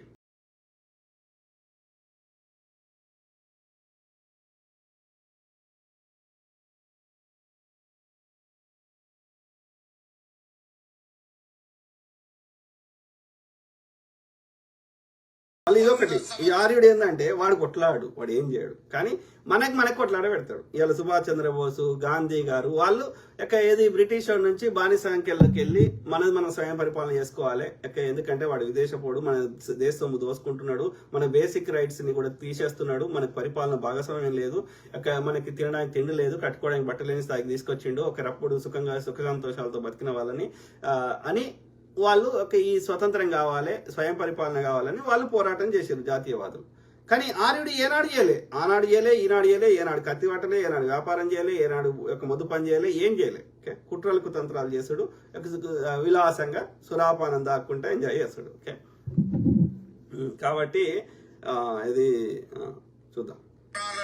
హిందుత్వ రాష్ట్రాన్ని నిర్మించడానికి ఉద్యమాలతో బ్రిటిష్ వారి నుండి స్వేచ్ఛను పొందే ప్రయత్నం చేశాడు. బ్రిటిష్ వారు ఇక్కడ తప్పు చెప్తున్నాడు, ఈ యొక్క పాయింట్ తప్పు చెప్తున్నాడు. ఈ జాతీయవాదులు బ్రిటిష్ ఆర్యుడు చేయలే. మీరు చూడండి, సావర్కర్ కొట్లాడినాడు ఒకటి చూపెట్టండి, స్వతంత్ర ఉద్యమంలో పాల్గొన్నాడు చూపెట్టండి, గోల్వాల్కర్ కొట్లాడినాడు చూపెట్టండి, ఎడ్గేవాకర్ కొట్లాడినాడు చూపెట్టండి, ఇంకెవరైనా ఆర్య బ్రాహ్మణుడు కొట్లాడని చూపెట్టండి. No one did fight. అర్థమైందా? ఒక్క బ్రాహ్మణ్ని తీసుకురండి చరిత్రలో. They made agreement. బ్రిటిష్ కాలంలో కూడా ఐసీఎస్లు ఇప్పుడు ఐఏఎస్ లాగా, లేకపోతే ట్యాక్స్ సంబంధించినవి అన్నిట్లలో ఎవరున్నారు? వీళ్ళే ఉన్నారు. మన సూత్రుల దగ్గర ట్యాక్స్ వసూలు చేసింది, న్యాయవాదిగా పనిచేసింది, A to Z British administration లో కీ స్థానాల్లో బ్రిటిష్ అధికారుల తర్వాత ఎవరున్నారు? వీళ్ళే, బ్రాహ్మణులే. ఈవెన్ ముస్లిం పాలకులలో కూడా పర్షియా నుంచి వచ్చిన వాళ్ళు కాకుండా మిగతా ఎవరున్నారు? బ్రాహ్మణులే, ఆర్యులే. అర్థమైందా?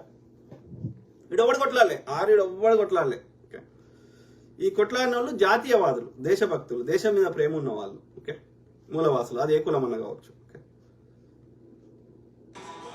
ఆర్యుడు కల్చరల్ DNA కుట్రను తెలుసుకొని దానికి సరైన విరుగుడు ఇవ్వగలిగే ఒకే ఒక మేధావి డాక్టర్ అంబేద్కర్. భారత రాజ్యాంగం ద్వారా అదే కల్చరల్ DNAను ఉపయోగించుకొని చరిత్రను తిరగరాయడానికి ఉపక్రమించాడు. ఇదొకటి అంబేద్కర్ గారించి చెప్పాలి. ఎస్, ఆయన వివక్ష పోవాలని ఆయన జీవితాంతం కొట్లాడిండు. ఇవాళ దళితులు ఊపిరి పీల్చుకున్నారు, దళితులు ఒక రిజర్వేషన్ ఫలితాలు కొంతైనా అనుభవిస్తున్నారు, లేకపోతే ఇవాళ ఏమంటారు కొన్ని ఉన్నత స్థానాలు ఉన్నారు, లేకపోతే ఈ మాత్రం ఒకప్పుడు వాళ్ళ నీడను దాకడానికి కూడా ఇష్టపడడానికి దగ్గరకు కూడా రాని వాళ్ళని ఇవాళ ఇంతో అంతో ఆ డిస్టెన్స్ తగ్గడంలో ఆయన కీలక పాత్ర పోషించాడు. దాన్ని అప్రిషియేట్ చేస్తున్నాం. కానీ రాజ్యాంగంలో ఆయన సొంత ఆలోచనలో మేధావి, ఆయన అనేక పుస్తకాలు చదివిండు, ప్రతి విషయాన్ని డీప్ గా అనాలిసిస్ చేసి రీసెర్చ్ చేసి దాని గురించి దానికి పర్మనెంట్ సొల్యూషన్ చూపెట్టడానికి ఆయన విధాలు ట్రై చేశాడు. కరెక్ట్, అప్రిషియేట్ చేద్దాం. కానీ రాజ్యాంగంలో ఉన్న ప్రతి పాయింట్ అంబేద్కర్ది అంటే నేను ఒప్పుకోను. ఎందుకంటే మనం వాస్తవాన్ని గ్రహించాలి. ఆ రాజ్యాంగానికి పీఠిక రాసింది 1929లోనే నెహ్రూ గారు. ఆ రోజే ఆయన భారతదేశానికి స్వతంత్రాన్ని ప్రకటించాడు. అట్లనే రావి నది ఒడ్డున ఇవాళ పాకిస్తాన్లో ఉంది. సో దాని ఒడ్డున ఆ రోజే లాహోర్లో ఆయన భారతీయ జెండాని ఎగరేశాడు. ప్రతి దేశవాసులందరూ పిలుపునిచ్చి ప్రతి ఒక్కరు ఎగరేసుకొని చెప్పాడు. ఆయన రాజ్యాంగాన్ని రాసే ప్రయత్నం చేశాడు. తర్వాత అంబేద్కర్ గారు కాకుండా 11 మంది ఉండే, అందులో ఇంకో ఆయన అడ్వైజర్ ఉండే MN రాయ్ అన్నట్టు ఆయన ఇది వరల్డ్ ఏమంటారు న్యాయ వ్యవస్థ ది హేగ్ లో ఉన్న దాంట్లో కూడా ఆయన అధ్యక్షుడో మెంబరో ఏదో ఉండే. అంబేద్కర్ గారే చెప్పారు రాజ్యాంగ పరిషత్తులో, మీ అడ్వైజ్ లేకపోతే మీ సలహా లేకపోతే నేను ఇంత సక్సెస్ఫుల్ ఇంత తొందరగా కంప్లీట్ చేసేవాడిని కాదు అని చెప్పేవారు. రెండోది, ఇందులో రాజ్యాంగ పరిషత్తులో రాజ్యాంగం రాయడానికే కమిటీ ఏర్పడిన దానిలో 12 ఉప కమిటీలు ఉండే. సో అందరి సలహాలు, అందరి అప్రూవల్ తీసుకున్నాకనే అవి ఏమంటారు మనము రాజ్యాంగం తయారు చేసుకున్నాం. సో కాబట్టి 300 మంది ఆ సభ్యులందరి తమ అభిప్రాయాలను తీసుకొని వాళ్ళు అప్రూవల్ చేసినాకనే అది చట్టంగా అది రాజ్యాంగంలో పొందుపరచబడింది. వాళ్ళందరూ అంగీకరించిన వాటిని రాజ్యాంగంలో పొందుపరచబడలేదు. అయితే అంబేద్కర్ గారు అంతకుముందు ఉన్నటువంటి బ్రిటిష్ వాడు తెచ్చిన భారతీయ చట్టాలని, ఇండియన్ యాక్ట్లని అంటే భారతీయ చట్టాలని వాటిని తీసుకొని అట్లనే 60 దేశాల యొక్క రాజ్యాంగాలను చదివి వాటన్నిటిలో ఏది మంచిగా ఉందో వాటన్నిటిని తీసుకొని ఈయన ఒక్కడే రాయకుండా ఈయన దానికి అధ్యక్షుడిగా డ్రాఫ్టింగ్ కమిటీకి ఈయన చైర్మన్ గా వర్క్ చేస్తూ మిగతా వాళ్ళ సబ్ కమిటీలు అందరి యొక్క సహాయ సలహాలు, సూచనలు ప్లస్ హెల్ప్ తీసుకొని ఆ విధంగా దాన్ని క్రోడీకరించాడు లేదా పొందుపరిచాడు. హీ లెడ్ ద ఒక ప్రాజెక్ట్ కి హెడ్ లాగా. ఓకే, కాబట్టి it's a team work. Okay, so అందులో మెజారిటీ మనం ఇవాళ మనము ఏమంటారు అనుభవిస్తున్న చట్టాలు కానీ మన మీద ఉన్న వ్యవస్థలు కానీ పార్లమెంటరీ వ్యవస్థ అది అంబేద్కర్ గారు క్రియేట్ చేసింది కాదు, బ్రిటిష్ వాడు పెట్టిపోయింది పార్లమెంటరీ వ్యవస్థ. ఓకే, ఇండియన్ పోలీస్ వ్యవస్థ బ్రిటిష్ వాడు పెట్టిపోయింది, ఇండియన్ విద్యా వ్యవస్థ బ్రిటిష్ వాడు పెట్టిపోయింది, అట్లా ఎండోన్మెంట్ దేవాదాయ శాఖ బ్రిటిష్ వాడు పెట్టిపోయింది. అట్లా నాకు అర్థమైన కాడికి ఒక తక్కువ 70-80% ఇలా రాజ్యాంగంలో ఉన్నాయని బ్రిటిష్ వాడు పెట్టినాయి, ఒక 10-20% మార్చుకున్నాం. అట్లనే ఇది మిగతా 60 దేశాల రాజ్యాంగాలను చదివి అందులో ఏమైనా పనికొచ్చేటి ఉంటే మన దేశానికి అనుకూలంగా వాటిని మార్చుకున్నాం. అయితే ఈ రాజ్యాంగం రాసే బాధ్యత చాలా పెద్ద గురుతరమైన బాధ్యత కాబట్టి హెవీ టాస్క్. కాబట్టి వీళ్ళందరినీ ఒప్పించడము, దానిలో రాజ్యాంగ పరిషత్తులో ప్రజెంట్ చేయడము, కాబట్టి ఆ బిగ్ టాస్క్ ఎఫర్ట్ కి ఆ ప్రాజెక్ట్ లీడ్ చేసి సక్సెస్ఫుల్ గా విత్ ఇన్ 3 years లోపల కంప్లీట్ చేసిన దానికి అంబేద్కర్ గారికి మనం గౌరవం ఇస్తున్నాం, సెల్యూట్ చేస్తున్నాం. ఓకే, కానీ రాజ్యాంగంలో ప్రతి పాయింట్ ఇవాళ మనం కూర్చున్నామంటే తిన్నామంటే అంబేద్కర్ వాళ్ళనే అనడం తప్పు.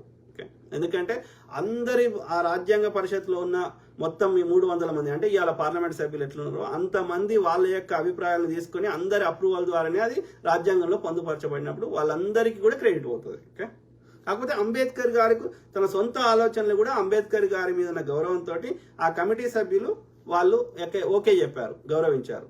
దానికి ఉదాహరణలు ఈ బుద్ధిజం సంబంధించినవి కానీ, సత్యమేవ జయతే కానీ, కొన్ని స్త్రీలకు సంబంధించిన హక్కుల విషయంలో కానీ చాలా వాటికి వాళ్ళు గౌరవం, అంబేద్కర్ గారి మీద ఉన్న గౌరవం, లేకపోతే రిజర్వేషన్ వ్యవస్థ కానీ చాలా వాటికి అంబేద్కర్ గారు ఇచ్చిన ఆలోచనలను వాళ్ళకు కూడా కరెక్ట్ అనిపించి వాళ్ళు కూడా అంగీకరించారు. సో ఆ పర్టికులర్ స్పెషల్ ఏవైతే ఈ థాట్స్ అంబేద్కర్ గారిని అవి మాత్రం అంబేద్కర్ గారికి క్రెడిట్ పోతుంది. కానీ రాజ్యాంగంలో మొత్తం ప్రతిదీగా తుమ్మింది తగ్గింది అంబేద్కర్ గారు అనడం కరెక్ట్ కాదు. ఓకే, అర్థమైందా? మనం అంటే అంటే 2 extremes వద్దు, మనం రియాలిటీగా బతికే ప్రయత్నం చేద్దాం. ఓకే, అర్థమైందా? హీ లెట్ ఇప్పుడు కాబట్టి మనము అంబేద్కర్ గారిని గౌరవిస్తూ భారత రాజ్యాంగాన్ని భారతీయులందరూ కలిసి తమ స్వయం పరిపాలన కోసం ఏర్పరచుకున్న, ఎందుకంటే ఇప్పుడు రాజ్యాంగ పుస్తకం రాయడానికి కూడా ఆ కమిటీ సభ్యులందరికీ జీతం ఇచ్చింది ఎవరు? భారతీయులు కదా. ఆ ఎఫర్ట్ని ఆ పుస్తకం 3 ఏళ్ళు ఆ పుస్తకం రాయడానికి వాళ్ళందరినీ ఉంటేనే వర్క్ చేయలేదు కదా. వాళ్ళు ఎవరిచ్చారు? సామాన్యులు, వాళ్ళు కట్టిన ట్యాక్స్ డబ్బులే కదా, భారతీయులే కదా. కాబట్టి అది ఏదైనా అది భారత రాజ్యాంగం భారతీయులందరిది. ఓకే, వాళ్ళు తమ స్వయం పరిపాలన కోసం బ్రిటిష్ నుంచి పూర్తిగా తమ పరిపాలించుకోవడం కోసం డొమినియన్ ఆఫ్ ఇండియా నుంచి రిపబ్లిక్ ఆఫ్ ఇండియాగా మార్చుకోవడానికి భారతీయులందరూ తమ కోసం తాము రాసుకున్న పవిత్ర గ్రంథమే భారత రాజ్యాంగం. అందులో ఆ ఎఫర్ట్లో డాక్టర్ బాబాసాహెబ్ అంబేద్కర్ గారు కీలక పాత్ర పోషించారు. We appreciate him for that. That does not mean భారత రాజ్యాంగంలో ప్రతిదీ అంబేద్కర్ వల్లనే ఇవాళ మనం అన్నం తింటున్నాం అనడం అది కరెక్ట్ మాట కాదు.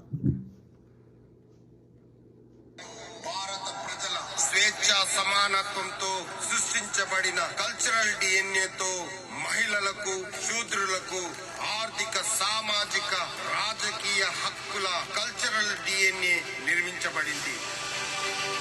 రగిలిపోయిన ఆర్యుడు తన హస్త్రమైన కల్చరల్ డిఎన్ఏ ఉత్తేజం పొందడానికి పండుగలు, పబ్బాలు, ఆచార సాంప్రదాయాలు, వ్యవహారాలతో భక్తి బానిసత్వాన్ని అలవాటు చేస్తూ వచ్చాడు. దేశంలోని అన్ని ప్రభుత్వ కార్యనిర్వహణ సంస్థల్లో బానిసత్వాన్ని కరెక్టే, కానీ భక్తి అనేది కొంత ఏమంటారు ఆర్య దేవుళ్ళని మొక్కేది వాడు చెత్త నింపుంటాడు. కానీ ఇక్కడ మూలవాసులైన శూద్ర దేవతల్ని ఎల్లమ్మ, పోషమ్మ, మైసమ్మ వాళ్ళు ఎవరైనా ప్రజలకు మంచి చేస్తే వాళ్ళని దేవతలకు కొలిచారు అంతే. ఓకే, కర్త కర్మ క్రియగా మారి వాటిని పూర్తిగా ఆక్రమించాడు. రాజ్యాంగం, చట్టబద్ధమైన సంస్థల్లో మీడియా, జ్యుడిషియరీని లోబర్చుకొని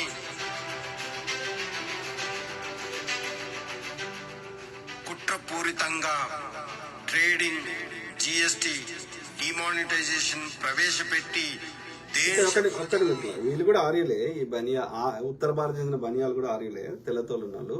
అంటే ఆ ఆర్యులలో సబ్ డివిజన్స్ ఉన్నాయి మళ్ళా. ఓకే, ఆర్య బ్రాహ్మణులు, ఆర్య క్షత్రియులు, ఆర్య వైశ్యులు, అట్లా వాళ్ళ దాంట్లో ఆర్యులలో మళ్ళీ సబ్ డివిజన్ పెట్టుకున్నాడు. ఓకే, ఒకడు వ్యాపారం చేసేటోడు, ఒకడు యజ్ఞం చేసేటోడు అట్లా. ఓకే, కానీ ఇవాళ దేశాన్ని పరిపాలిస్తున్న వాళ్ళందరూ ఆర్యులే.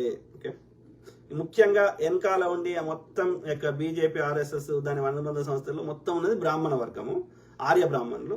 వీళ్ళు ఆర్య వైశ్యులు. ఎవరు ఈ ఏమంటారు, తెల్లతోలు ఉన్నోళ్ళు, తెల్లతోలు కాని వాళ్ళు కూడా ఆర్య వైశ్యులు అని చెప్పుకుంటే వాంతి వాడు మోసం చేసుకుంటున్నట్టు. ఈ మూలవాసి వాడు ఆర్యుడు కాదు. పేదరికంలోకి తోసేశారు. దేశ సంపదను కేవలం తనకు అనుకూలంగా ఉన్న కొంతమంది చేతిలోనే పెట్టాడు. జనాభా ఆధారంగా డీలిమిటేషన్ చేసి 888 ఎంపీలతో భారతదేశాన్ని ప్రెసిడెన్షియల్ పార్లమెంట్ ను స్థాపించే ప్రయత్నం చేస్తున్నారు. భాషా విధానాలను ప్రవేశపెట్టి భారతదేశాన్ని 2 విభాగాలుగా విభజించి తన ఆధీనంలోకి తీసుకునే కుట్రలు పన్నుతున్నారు. రిలీజియస్ టెర్రరిజాన్ని ప్రోత్సహించి వక్ఫ్ బిల్లును ప్రవేశపెట్టి మతాల గొడవలతో భక్తి, బానిసత్వం, భయాన్ని నింపి క్యాస్ట్ టెర్రరిజంతో భయాలను క్రియేట్ చేసి ఐటీ సెల్లు ప్రొపగండా ఫ్యాక్టరీని ప్రయోగించి ఫేక్ న్యూస్లను నమ్మించే విచక్షణ లేకుండా ప్రజల్ని మారుస్తున్నారు. ఫిలిమ్స్ ద్వారా హిందుత్వ ప్రొపగండా. ఇదొకటి మాట్లాడాలి. ఇన్ని సినిమాలు ఎందుకు వస్తాయి? కాశ్మీరీ ఫైల్స్, శివాజీ మీద, ఇదంతా ఎందుకు? దిస్ ఈజ్ వాట్ ఆయన మాట్లాడుతుంది. కల్చరల్ డిఎన్ఏ అంటే మన సబ్ కాన్షియస్ లెవెల్లో ఆయుధం పట్టకుండా మనని బానిసలుగా చేసుకుంటున్నట్టు. Okay, simple. వచ్చారు. ప్రజా సమస్యల మీద ఒక్క దాని మీద చర్చలు ఉన్నాయి. ఇప్పుడు మళ్ళీ హిందూ స్టేట్ అని అంటున్నాడు. హిందూ స్టేట్ అంటే ఏంది? మెజారిటీ ఎవరికి నచ్చిన దేవుడు నచ్చిన వాళ్ళు బతికినప్పుడు, ఇవాళ ఇస్లామిక్ స్టేట్ అన్న దగ్గర కూడా అన్యమతస్తులు ఉన్నప్పుడు మరి ఇవాళ హిందూ స్టేట్ ఏంది? అంటే ఇవాళ 80% హిందువులు ఉంటే అది హిందూ స్టేట్ కాదా? What is the meaning of it? కాదు, ఇవాళ దుబాయ్ ఇస్లామిక్ స్టేట్ అన్న దాంట్లో స్టేట్ అంటే దేశాన్ని స్టేట్ అంటారు. ఓకే, ఒక రాష్ట్రాన్ని కాదు. సో అన్నప్పుడు ఆ ఇస్లామిక్ స్టేట్లో మరి ఇవాళ అన్ని మతస్థులు ఉన్నారు కదా. ఇవాళ అమెరికాలో అన్ని మతాల వాళ్ళు ఉన్నారు కదా. మరి రేపు ఇండియాలో కూడా ఉంటారు కదా. What is the meaning of? అంటే ఇప్పుడు హిందూ స్టేట్ కాదా? అంటే define it. What is it? They don't have brain. అంటే ప్రజల సమస్య, డే టు డే సమస్యల మీద, శూద్రుల సమస్యల మీద, లేకపోతే బీసీలకి ఎస్సీలకు వర్గీకరణ కానీ, బీసీలకి చట్టసభల్లో ప్రాతినిధ్యం కానీ, మహిళ, వీటి మీద చర్చలు ఉండొద్దు. సమన్యాయం దొరకొద్దు. లేకపోతే స్మార్ట్ సిటీలు కానీ, లేకపోతే ఇంకా రైతులకు డబుల్ ఇన్కమ్ కానీ, వాళ్ళు ఏమైతే హామీలు ఇచ్చిండ్రో. ఓకే, డే టు డే ప్రజా సమస్యల మీద చర్చలు ఉండొద్దు. ఆల్వేస్ ఇవి చర్చలు ఉన్నాయనుకో, ఇవి కట్టింది అనుకో, వాడు దోసుకోలేడు. కాబట్టి వాడి దోపిడి నుంచి మన దృష్టి మరల్చాలంటే మనకి ఏది ఎమోషనో, లేని ఎమోషన్ క్రియేట్ చేసి దాని మీద మన దృష్టి మరల్చాలి. దరిద్రులు.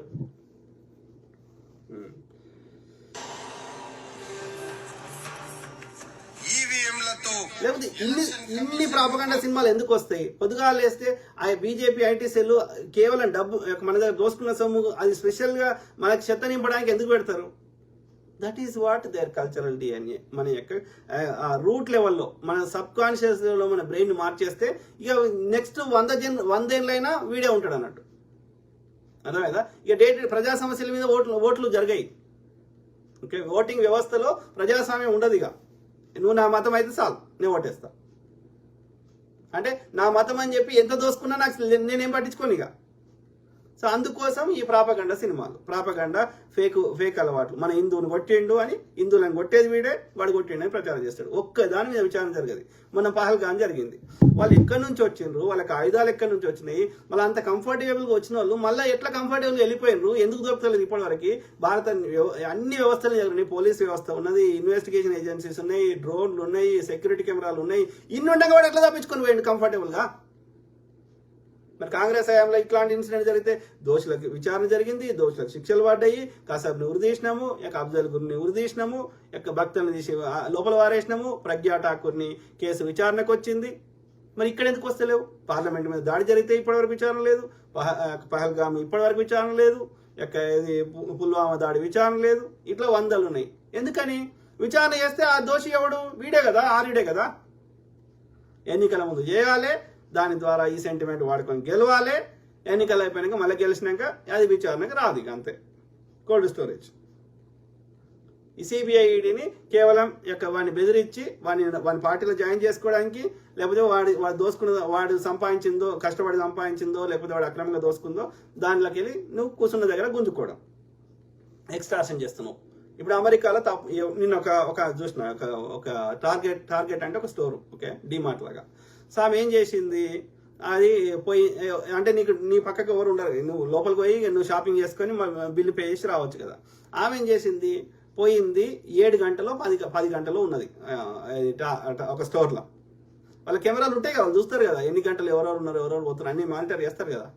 కానీ ఈమె తెలియక మళ్ళీ చదువుకున్నది, ఓకే. 7 గంటలు ఉండి మొత్తం కార్టు నింపుకొని ఒకసారి బయటకు పోయి ఒకసారి అట్లా పోదామని ట్రై చేసి కౌంటర్ దగ్గరికి పోయి మళ్ళీ ఆడికి పోయి మళ్ళీ వచ్చింది. మళ్ళీ వచ్చి మళ్ళీ అది గేట్ దాటి వెళ్ళిపోతున్నది కార్టు నిండా పెట్టుకొని $700 వర్త్ చదువుకున్నామే, ఓకే. పోతుంటే ఆ సెక్యూరిటీ ఆయన ఎక్కడో కూర్చొని చూస్తాడు కదా అన్ని. మన దగ్గర కళ్ళ ముందు ఉంటాడు కదా, సీసీ కెమెరాలు అక్కడ ఉంటారు. సో చూసి ఏం చేసిండు, ఆయన ఇమ్మీడియట్ ఊరికి లోపల తీసుకుపోయి పోలీసులకు కాల్ చేస్తే పోలీసులు వచ్చి నిన్ను అరెస్ట్ చేస్తామంటే ఆమె అంటది, లేదు నేను వాటికి పైసలు కడతా, తీసుకో అంటది. అంటే నేనేం తప్పు చేయలే, నువ్వు ఆల్రెడీ ఆయన కట్టమన్నాడు, నేను కడతా అని అంటుంది. ఊకుంటారా పోలీసులు? ఇట్స్ నాట్ అబౌట్ నువ్వు ఇప్పుడు కట్టవు దాని గురించి కాదు వాళ్ళ సమస్య. నువ్వు దొంగతనం చేసే ప్రయత్నం చేసినావు, ఓకే. స్టీలింగ్ ఈజ్ ఏ నేరం, దొంగతనం చేయడం నేరం. కాబట్టి ఇప్పుడు ఆమెకి అరెస్ట్ చేసి లోపల వారేశారు. అర్థమైందా? సో కాబట్టి ఇక్కడ మన ఇంటెన్షన్ ఏంది అనేది ఇంపార్టెంట్. అక్కడ నేను చెప్పదలుచుకున్నాను. జమిలీ ఎలక్షన్ ద్వారా ప్రెసిడెన్షియల్ పార్లమెంట్ స్థాపించి హిందుత్వ రాష్ట్రం మనుధర్మం ప్రకటించే కుట్రలు చేస్తున్నారు. దేశవ్యాప్తంగా ఉన్న రాజకీయ పార్టీలన్నీ ఏకమై ప్రజాస్వామ్య కల్చరల్ డిఎన్ఏ కలిగిన బీసీలు, మహిళలు కలిసికట్టుగా ఉండి ఆర్యుడి సంపద అధికారం స్వాధీనం చేసుకొని ప్రజాస్వామ్య రాజ్యాంగాన్ని రక్షించుకుంటూ ప్రభుత్వాలను నడుపుకుంటే ఆర్యుడు నామరూపం లేకుండా అంతరించిపోతాడు.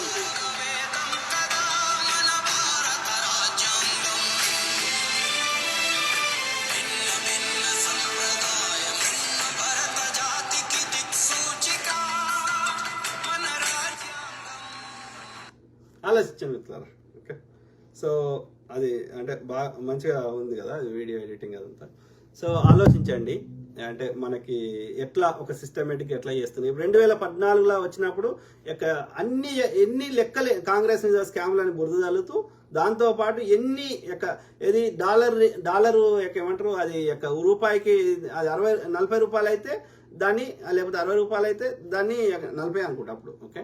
సో దాన్ని ఒక దేశం యొక్క ప్రతిష్ట పోతుంది, పరిపాలన లేదు. ఆయన హైలీ ఎడ్యుకేటెడ్, ఓకే. ప్రపంచమే ఆయన ముక్కున వేలేసుకొని చూసింది. ఎందుకంటే ప్రపంచ దేశాల యొక్క జీడిపి 2 నుంచి 3% పెరిగితే భారతదేశంది 8% పెరిగింది, ఓకే. ఇంత లెవెల్లో ఇంత ఫాస్ట్గా పెరిగితే మమ్మల్ని అందరినీ మించిపోతుంది అని చెప్పి వాళ్ళు ఈ దుర్మార్గానికి డబ్బులు ఇచ్చి వీడిని తీసుకొచ్చాడ కూర్చుండే పెట్టారు, ఓకే, ఆ యొక్క పెద్ద దేశాల వాళ్ళు. సో అట్లాంటి మహనీయుడైనటువంటి మూగ ప్రధానిని ఎక్కిరించినటువంటి డాక్టర్ మన్మోహన్ సింగ్ గారి కాలి కొనగోడి సరిపోడు. భారతదేశం అన్ని రంగాల్లో ఫుల్ ఫాస్ట్గా ఏమంటారు అభివృద్ధి చెందుతుంటే ఆ కుళ్ళు కట్టినటువంటి ఆ దుర్మార్గులు ఈ చదువుకొని అన్పడి కానీ తీసుకొచ్చి పెట్టారు. అర్థమైందా? సో అంతకుముందు వచ్చేటప్పుడు ఏం చెప్పిండు, 2014లో అన్ని లెక్కలేని హామీలు ఇచ్చిండు. ఎందుకంటే వీడు అధికారం లేడు కాబట్టి ఈవీఎంలలో మోసం చేసి వచ్చే అవకాశం లేకుండే 2014లో. కాబట్టి రైతులకు ఆదాయం డబుల్ చేస్తాము, కరప్షన్ లేకుండా చేస్తాము, లోక్పాల్ బిల్లు చేస్తాము, ఏది హవాయి చెప్పలు వేసుకుని హవాయి జహాజ్లో తిప్పుతాము, 35 రూపాయలకే పెట్రోల్ ఇస్తాము, ఇట్లా రకరకాలుగా హామీలు ఇస్తే నిజమేమో అని వీడు చేసిన ప్రాపగండాన్ని దుష్ప్రచారాలు నమ్మి ప్రజలు ఓటేసి ఇలా 2014 తర్వాత ఇక ప్రజా సమస్యల మీద నేను మళ్ళీ ఇది చేస్తా అది చేస్తా 100 స్మార్ట్ సిటీలు చేస్తా, ఇక నేను ఇన్ని చేసినా ఈ వీటి మీద చర్చలు లేవు. మీరు చూడండి, హిందూ ముస్లిం ఎన్నికల ముందు హిందువులను చంపాలి, పెద్ద ఇన్సిడెంట్ చేయాలి, ముస్లిం చేసిన ప్రచారం చేసి ఓట్లాడుకోవాలి, లేదంటే కాశ్మీరీ ఫైల్స్, ఇంకో ఫైల్స్, లేకపోతే ఇందిరాగాంధీ ఎమర్జెన్సీ ఏదో ఒకటి చెత్త తీసుకొని వచ్చి ఆడ ఆల్టర్నేటివ్ లేదని రాహుల్ గాంధీ మీద బురదల్లో లేకపోతే ఏది ప్రాపగండ సినిమాలు తెచ్చి నాకు ఓట్లాడుకుంటాడు. మతం పేరు మీద ఓట్లాడుకుంటారు తప్ప ఇప్పుడు ఏ ప్రజా సమస్య మీద తర్వాత వచ్చిన ఎన్నికల్లో మాట్లాడిరా? ప్రధాని స్పీచ్లలో పోయి కాంగ్రెస్కి ఓటేస్తే మీరు పుస్తలు అమ్ముకుంటారు, ముస్లింల రాజ్యం వస్తుంది, ఇట్లా మాట్లాడు మతం చుట్టూ తిప్పుతుండే తప్ప ప్రజా సమస్య మీద నేను ఈ 5 ఏళ్లలో ఇవి చేసినా ఇంకా ఇవి చేస్తా చెప్తున్నాడా? ఇదర్సే ఆలు డాలేతు ఉదర్సే సోనా ఆత ఇట్లాంటి చెప్తలేడు. అంటే దీన్ని బట్టి ఏమర్థమవుతుంది, ఒక్కసారి అధికారంలోకి వచ్చినాక ఈ మిగతా అంతా మోసం చేసి మన దృష్టి ఈ ప్రాపగండ చేసి ఫేక్ చేసి ఆడ ఆల్టర్నేటివ్ లేదని క్రియేట్ చేసి లేకపోతే మతం చుట్టూ తిప్పి లేకపోతే ఈవీఎంల పోల్ మేనేజ్మెంట్ చేసి అడ్డదారులు గెలుస్తుండే తప్ప ఏది ఆడన్నీ ఇవాళ బీహార్లో చూసినా ఒకటి మొత్తం ఇంత కట్టలు అన్ని ఫేక్ ఓటర్ లిస్టులు తయారు చేస్తున్నారు. అది తయారు చేసి ఫేక్ అడ్రస్లు ఫేక్ నేమ్స్ పెట్టేసి వాళ్ళు వచ్చేసి వాళ్ళకి ఐడి కార్డులు ఇచ్చేసి వాళ్ళు ఓట్లు వేస్తారు. అట్లా మహారాష్ట్రలో జరిగింది, ఇప్పుడు బీహార్లో చేస్తున్నారు. ఆడ 3 కోట్ల మంది ఉంటే 4 కోట్ల ఓట్లు పడుతున్నాయి. మళ్ళీ వాడు ఎలక్షన్ కమిషన్ వాడు గతంలో కాంగ్రెస్ ఉన్నప్పుడు ఎవ్రీ మినిట్ చెప్పేటోడు ఎంత అయింది ఓటింగ్ అనేది. వీడు 2 రోజులైనా చెప్తలేడు. ఆ తర్వాత కూడా ఆ ఎగ్జాక్ట్ నంబర్స్ చెప్తలేడు, ఇంత పర్సెంటేజ్ అయిందని చెప్తున్నాడు. నంబర్స్ చెప్తలేడు. నంబర్స్ చెప్తే ఇంతమంది ఓటర్లు ఉంటే ఇన్నెట్లు ఓట్లు పడ్డాయని అడగవచ్చు, అట్లా చెప్తలేడు. పర్సెంటేజ్ ఒక 2 రోజుల తర్వాత చెప్తున్నాడు. సో పక్కా మోసం చేసి మోసం చేసినాక దాన్ని గెలుపు ఎట్లా అంటారు? సో అట్లా లేనోళ్ళని కూడా ఓట్లేపిస్తున్నాడు. అట్లా ఓట్లేపించి గెలిచిన అని చెప్పుకుంటున్నాడు. ఇలా బీహార్లో అది చేస్తున్నాడు, మహారాష్ట్రలో అది చేసిండు, ఆంధ్రప్రదేశ్లో అది చేసిండు, లోక్సభ ఎన్నికలలో అది చేసిండు. ఇక మోసం చేసినాక దానికి ఎన్నికలు ఎందుకు రా, ఆకార్స్ ఎందుకు, వేస్ట్ ఆలోచించండి. ఓకే, సో ఆక్రమణ మీకు కామెంట్ చదువు.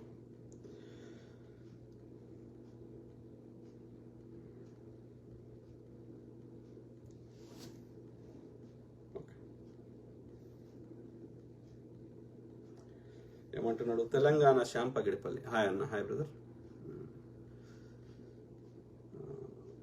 తెలంగాణ శ్యామ్ పగిడిపల్లి. ఈటల రాజేందర్ ఏ వర్గం ఈటల రాజేందర్ రెడ్డి అని వచ్చాము. బండి సంజయ్ మున్నూరు కాపు, ధర్మపురి అరవింద్ మున్నూరు కాపు, కిషన్ రెడ్డి, రఘునందన్ వెలమ, రామచంద్రరావు బ్రాహ్మణ్, డికే అరుణ రెడ్డి, కొండా విశ్వేశ్వర రెడ్డి, స్వయం బాపురావు లంబాడ అనుకుంటా. ఇంకా ఎన్ని ఈ లంబాడ వాళ్ళు ఎక్కువ మంది వాళ్ళు ఇప్పటికీ ఇక్కడ ఉంటారు, అన్ని చేస్తారు. కానీ మాది రాజస్థాన్లో వచ్చినా మా రాజులము అని చెప్పుకుంటారు. ఈ నార్త్ ఇండియాకి సంబంధించిన వాళ్ళందరూ ఏడున్నా సరే బీజేపీ పాట పాడుతున్నారు. ఎందుకు పాడుతున్నారో తెలియదు. దోపిడీ సామాజిక వర్గాలన్నీ దోపిడీ మెంటాలిటీ, రైతు భావజాలం ఉన్న దోపిడీ, మన ఇల్లు ఒక్కరు మంచిగా ఉంటే చాలు అనే పార్టీలకు బీజేపీకి మద్దతు ఇస్తారు. సింపుల్. ఓకే, బీజేపీ మద్దతు ఇచ్చే అందరు దొంగలు అని అర్థం. అది టీడీపీ అయినా సరే, ఇక్కడ బీఆర్ఎస్ అయినా సరే, వీడు ఇప్పుడు తెలంగాణలో కాంగ్రెస్ ఉంది, బీజేపీకి తన వాటాలు వస్తలేవు రాష్ట్రం నుంచి. ఓకే, ఆంధ్రప్రదేశ్లో టీడీపీ ఉంది, వస్తున్నాయి. గతంలో బీఆర్ఎస్ అన్నట్టు వచ్చినాయి.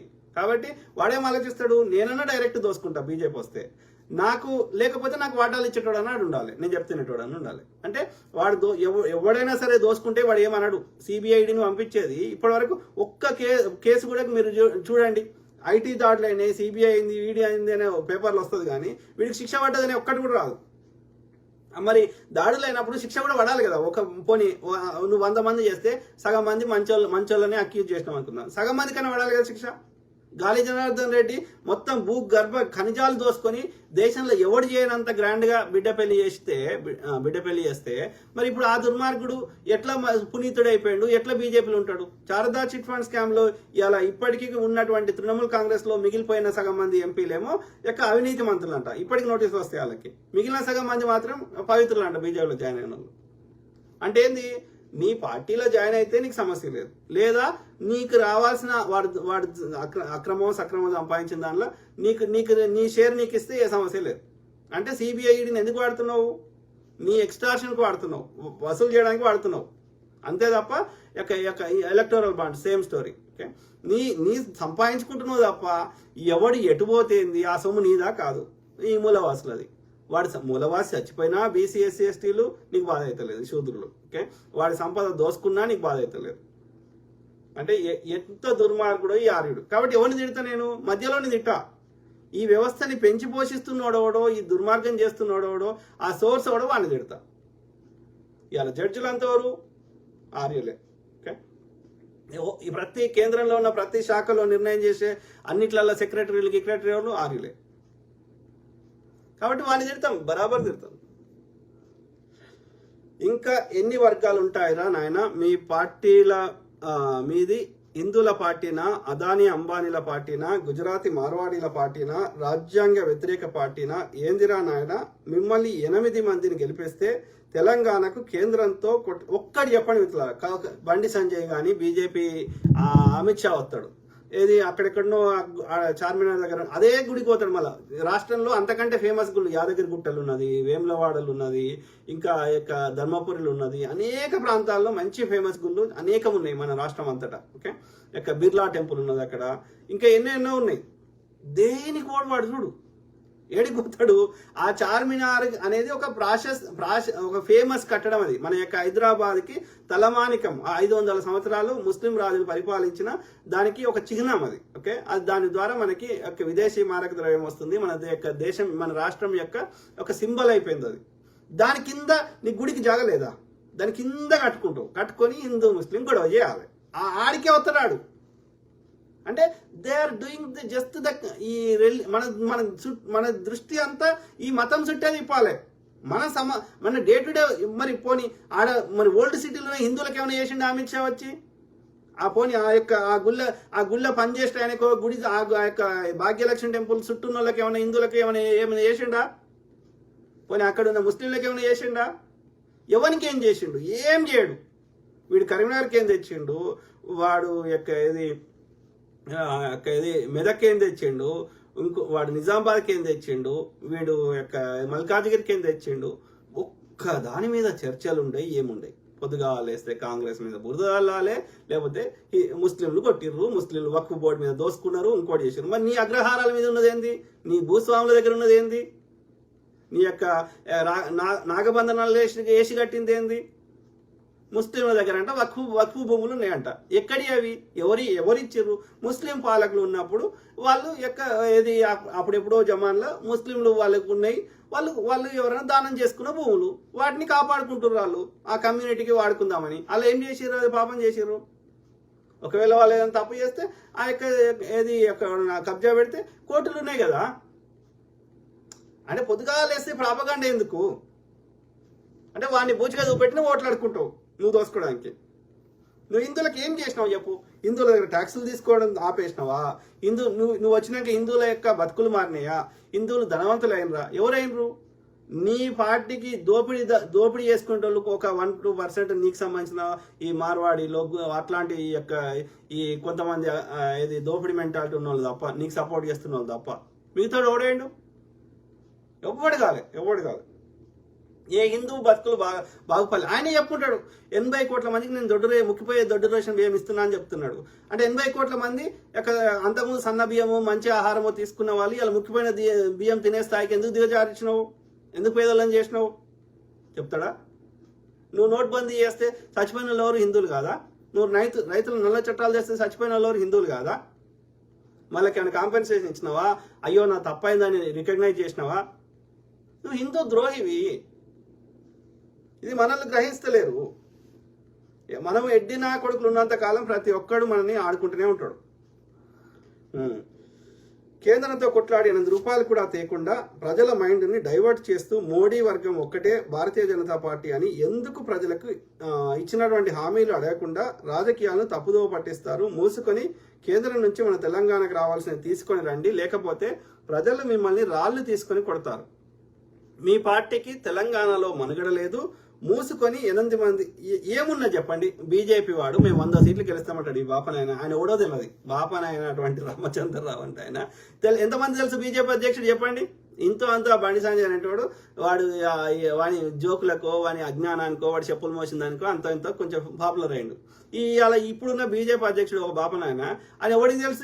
ఎవరికి తెలియదు రామచంద్రరావు ఒక బాపనాయన అంటే. ఆయన ఎట్లుంటాడు ఎవరికి తెలియదు. ఓకే, సో అట్లాంటోడు ఏది సో వాళ్ళకి ఏమున్నది? ఎంపీటీసీలు ఉన్నారా, జెడ్పీటీసీలు ఉన్నారా, ఎమ్మెల్యేలు ఉన్నారా, ఎంపీలు? అది వన్ టైం కాళ్ళు వీళ్ళకి అసెంబ్లీలో గెలవని వాళ్ళు ఎంపీలు ఎట్లా గెలిచిర్రా అంటే ఈ రేవంత్ రెడ్డి అనేట ఆయన మరి ఎందుకు కాంప్రమైజ్ అయ్యిండో, బీఆర్ఎస్ మీద కోపం పెట్టుకున్నాడో, బలహీన అభ్యర్థులు టికెట్ ఇవ్వడం వల్ల కాంగ్రెస్ ఓట్లు ఆనికే పడ్డాయి. ఓకే, బీఆర్ఎస్ ఓట్లు ఆనికే పడ్డాయి. బీజేపీకి ఓట్లు లేవు. ఓకే, ఎక్కడ ఏ పర్సంటేజ్ లేవు, ఇక్కడ లేనే లేదు. ఓకే, ఇంపాసిబుల్, బీజేపీ రాదు.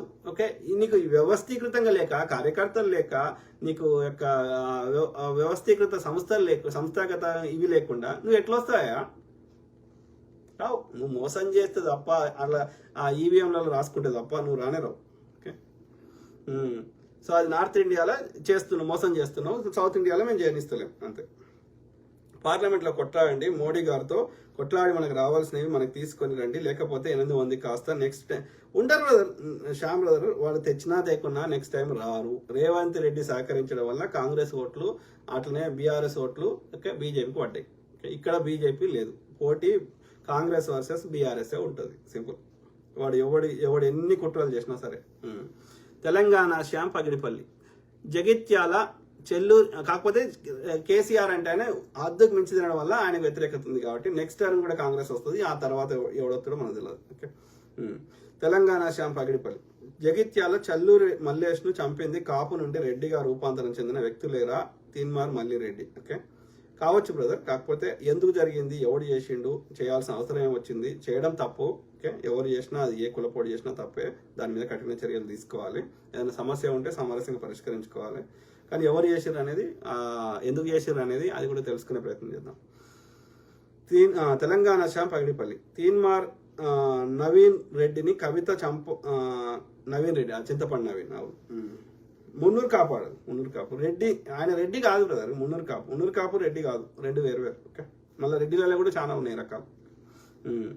సో గుటాటి మటాటి అని ఉన్నాయంట. ఇంకా అది కాకుండా పాకనాటి ఇంకే ఉన్నాయి, నాకు అన్ని నోటి గుర్తులు చాలా ఉన్నాయి. రెడ్డిలలో కూడా చాలా ఉన్నాయి.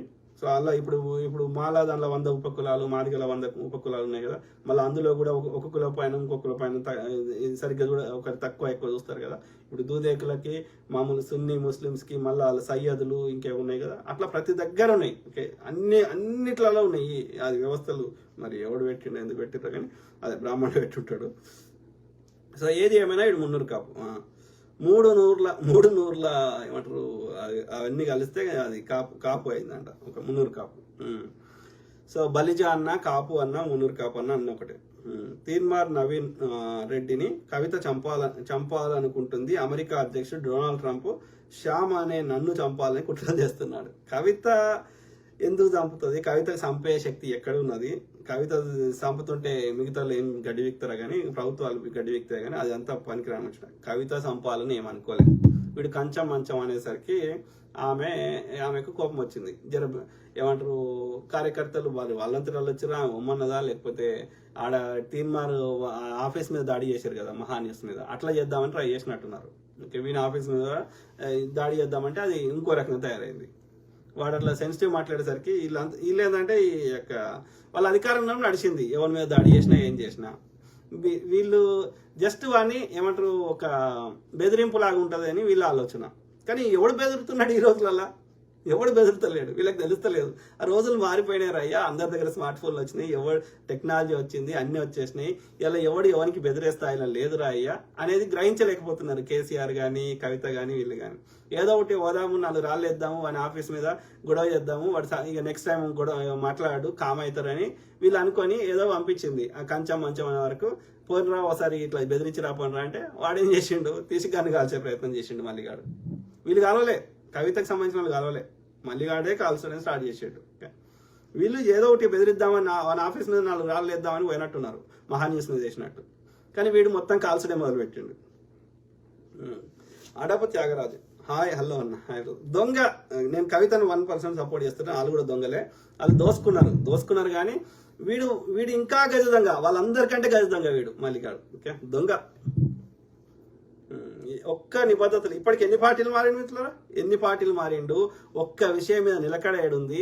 ఒక్క బీసీ సమస్య మీద ఎప్పుడు కొట్లాడిండు, బీసీ బిల్లు పట్టమని ఎప్పుడు కొట్లాడిండు, కేంద్రంతో ఒక్కసారి గట్టిగా కన్సిస్టెంట్ కొట్లాడి ఏం చేసిండు. కేంద్రం ఏమైనా ఇవ్వకపోతే ఎన్నిసార్లు ప్రశ్నించిండు. మున్నూరు కాపులంతా ఏకమయ్యి ఈడ ఒకసారి బీఆర్ఎస్ లో వెల్మల్లో వచ్చారు, కాంగ్రెస్ లో రెడ్డిలో వచ్చారు అధికారంలోకి. సో ఇక వీడు ఆల్రెడీ ఢిల్లీలో అగ్రిమెంట్ చేసుకున్నాడు బీజేపీ తోటి. వాడు బీజేపీలో పోయినప్పుడే అగ్రిమెంట్ చేసుకున్నాడు కానీ నేను బీజేపీ నుండి కొట్లాడితే ఇది రాదురా, ఇట్లా వర్కౌట్ కాదు, ఇక్కడ కాంగ్రెస్ బలంగా ఉంది, బీఆర్ఎస్ కూడా బలంగానే ఉంది, కాబట్టి ఇది కాంగ్రెస్ వాళ్ళని మన దిక్కు తెచ్చుకోవాలి, బీఆర్ఎస్ ఉండని పీకని. కానీ కాంగ్రెస్ వాళ్ళని ఇప్పుడు మొన్న పోయిండు హరీష్ రావుని కలిసి వచ్చిండు. ఇంత మరి పొద్దుగాలు లేస్తే తిట్టేవాడు వీడు రిప్రజెంటేషన్ తీసుకుపోయి హరీష్ రావుని కేటీఆర్ని ఎందుకు గెలుస్తాడు మల్లిగాడు. వీడు ఎవడెవరి దగ్గర ఎన్ని పైసలు వసూలు చేసిండు, వాళ్ళంతా ఎవరు అయితే బీఆర్ఎస్ వాళ్ళు ఉన్నారు, వీనికి పైసలు అన్ని ఇచ్చిన వాళ్ళు, లేదంటే బీజేపీ వాళ్ళు ఉన్నారు. సో వీళ్ళ కుట్ర చేస్తున్నారు. ఏంది, కాంగ్రెస్ కండ కప్పుకుంటేనే కాంగ్రెస్ వాళ్ళని కొద్ది మందినైనా, కాంగ్రెస్ లో ఉండి కాంగ్రెస్ తిడితే కొద్ది మందినైనా బయటకు పంపించవచ్చు, మన దగ్గర తెచ్చుకోవచ్చు అని వీళ్ళ కుట్ర. అందుకని వాడు బీజేపీలోకి కాంగ్రెస్ లోకి వచ్చినట్టు నటించండి అంతే. ఇలా వాడు కాంగ్రెస్ కండ కాకపోతే ఎమ్మెల్సీ కాకపోతుండే. సింపుల్.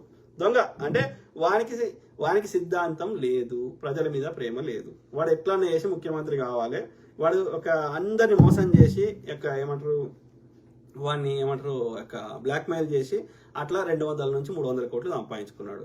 వానికి అయినా తృప్తి వస్తలేదు. ఓకే, అది కాకుండా ఇప్పుడు పెద్ద లెవెల్లో ముఖ్యమంత్రి లెక్క అయ్యి దోసుకోవాలని వాడొక కుట్ర, మున్నూరు కాపాలంతా కలిసి కుట్ర చేస్తున్నారు. సో వీనికి నిన్నే ముఖ్యమంత్రి చేస్తారా, వానికి ఏంది ఆ బాపను వాడికి వాడి వచ్చే అవకాశం లేదు. కాబట్టి ఏం చెప్తుండు, ఇక్కడ ఆల్టర్నేటివ్ బలం ఎవరున్నారో ఈ రెడ్డి వెలమ తర్వాత ఎవరున్నారు, మున్నూరు కాపోళ్ళు ఉన్నారు. సో వీళ్ళని ఎగదోస్తున్నాడు.